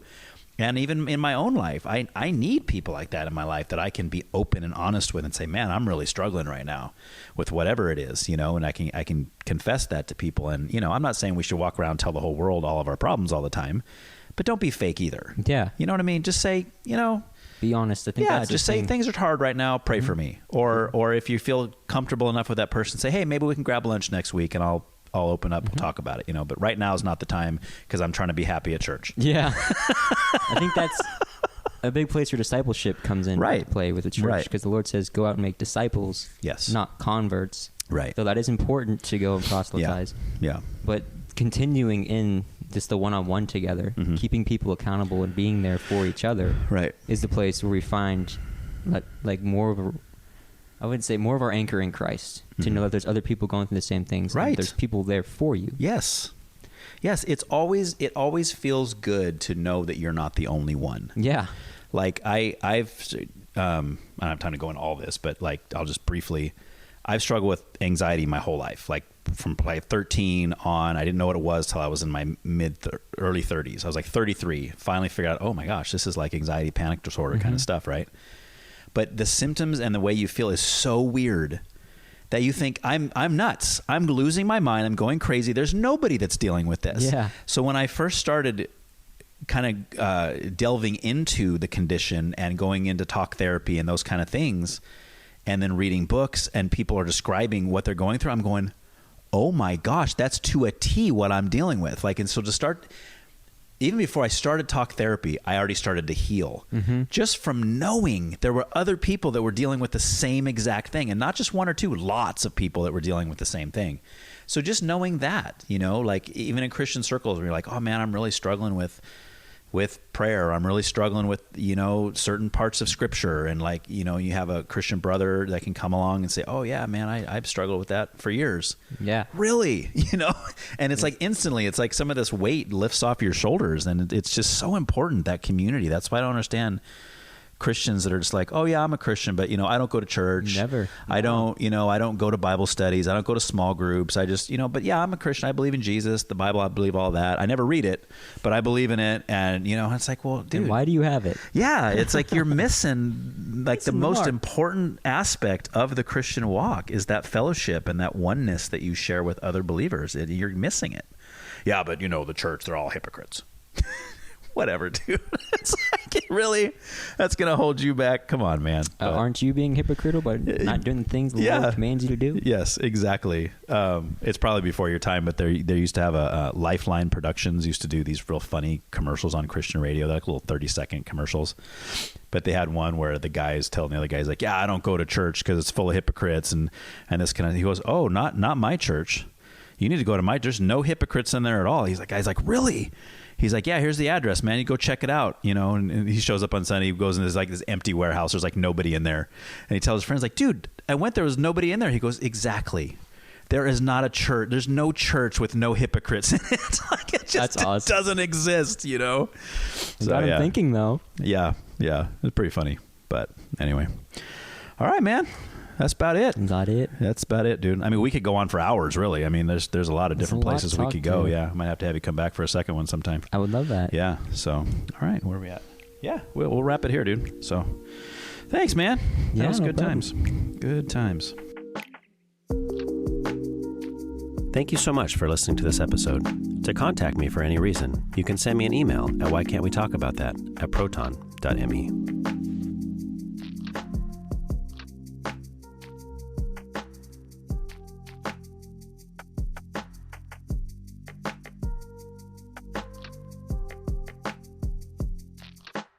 So we're talking. Let's get going here again. Okay. V8. You're talking a straight V8. I think I asked this. Yeah, with like his the vegetable episode. juice. Yeah. But then there's V8 Splash. No, we don't like the fruity stuff. No, you like straight V8. We like the vegetable juice. Like just tomato juice with some celery in there. Mm-hmm. And dude, you actually like it? I love it. I actually buy it for myself in like little cans to drink. Not because it's like nostalgic or because it's like you're trying to give yourself healthy stuff. You actually like the flavor. I like it. It was the boat trip that got me into it. Okay. Like I didn't know that I loved the taste of tomatoes so much. Yeah. It's maybe the saltiness, I guess. Yeah. But after I tried it's like it, cold tomato soup is what you're drinking basically. Mm-hmm. And I like tomato soup especially if I have like a grilled cheese with it or something, See, when it's warm, I'd like. You don't like it. You like it cold. Isn't that gazpacho? I don't know. I'd never. Isn't that cold tomato soup? Ice cold. I think it's ice cold tomato soup. Freezing cold. Yeah, gazpacho. I think it's not Gestapo. Gestapo is like an Italian mob, right? Gazpacho, I think it is. I don't know. I should know that because I'm Italian, but I oh don't. Yeah. Shame on you. I know I'm bad. I'm terrible. How dare you not know a cold tomato soup? Anyway, that's I'll have to disagree with you on that. That's fair. I can drink the V8 Splash. Eh. Because it has some sweetness to it, and again, I like tomato soup but it's you know it's a rainy day kind of thing. Like if it rains, Bethany will make tomato soup or clam chowder, and with like grilled cheese, which she makes bomb grilled cheese. Like she'll add stuff in like onions or tomato and stuff. Dude, so good. Oh, it's so awesome, so awesome. My favorite rainy day meal is clam chowder and tuna melts. Okay, that actually sounds awesome. That's and we my don't go-to do it very snack. often, but yeah. You like seafood? Tuna, yeah. Okay. I would say I like seafood. Okay. Never tried lobster. 'Cause What? I feel bad about the You lobster. feel bad for the lobster? Yeah. Why? Why not? Why the lobster, not the tuna? Because tuna, they cut their head off. Okay. They die. Lobster's like slow. They boil them They alive. boil them. Yeah. People say that it's not them screaming in the pot, but I don't know about that. I think they just say that to make themselves Yeah. feel better. They're like, yeah, that's totally not thing. Yeah. I like crab more than lobster. I do like lobster, but I'll take crab legs. Is over crab lobster. the same thing where they boil them alive? I don't know. That's a good question. I've had crab, maybe imitation crab. Yeah. I don't know if that's Like in a California roll or something. like the crab sticks that they sell like Walmart. Crab sticks. Crab sticks? Yeah, They sell crab sticks Yeah. at Walmart? they're called crab sticks or seafood sticks or whatever, and it's like crab meat or imitation fish. Oh, It's dude, like, I gotta check that out. That's great good stuff. Yeah, protein. I love imitation crab. It's good. just fish, but it's fish meant to taste like crab. It tastes good enough for me. So Yeah, it's like the tofu of the seafood world. You know, it's like this is tofu, but it's supposed to taste like meat. It's you like just cook huh, it, but you're still doesn't, cooking you meat, know? which is the problem. Yeah. you're not really because you still killed an animal to make your tofu. Yeah, you did Well, the you have tofu to- animal? You have to cook it with something, right? No, You don't have to do the flavor with it. no, you don't have to. In Oh, fact, really? In fact, Bethany's a I don't know if you knew that. Bethany's a vegetarian. I was a vegetarian for 16 years, actually. Oof. Yeah. And then actually, when Bethany was pregnant with Addie, is when I started eating meat again. But that's a big long story. Basically, It's time for Doofenshmirtz's Daily Dirt. Okay, I've got a bone to pick with Carly Rae Jepsen. It's not that I don't like her song. I mean, I like the song. It's physiologically impossible not to like the song, apparently. Hey, I just met you, and this is crazy, but here's my number, so call me maybe. I know, it's catchy. I even know that choreography the Harvard baseball team did in that video. It's like left, right, together. I do it all the time in the car, but let's just analyze this, okay? Hey, I just met you, and this is crazy. So she just met this guy, right? And she's about to do something actually insane. I, for one, am at the edge of my seat. What is she going to do? You know what she does? She gives the guy her phone number. And I'm like, that's it? That's it? That's not crazy. That's the exact polar opposite of crazy. That's just what you do when you've met someone and you want to interact with them socially at some future time. You know what would be crazy? Is you meet someone you want to hang out with and then you refuse to give them your number. Hey, I just met you, and this is crazy, but although I would like to see you again, I'm not going to give you any way to get in touch with me. That's crazy. You'll just have to wander around the general area yelling my name, hoping that I hear. Or how about this? Hey, I just met you, but let's shave our heads and make a volleyball net out of the hair. Now that would be crazy. Though, truth be told, I would buy a volleyball net made entirely out of hair of people who had just met each other. So maybe it's not all that crazy. There's apparently a market for that. A niche market, but a market nonetheless. Hey, I'm just ranting, and this is silly, but I'm out of time, so I'm done, really. See that? See, pure lyrical magic. Anyway, I gotta go, or G2G, as the kids say these days. I don't know if they say it, but they text it.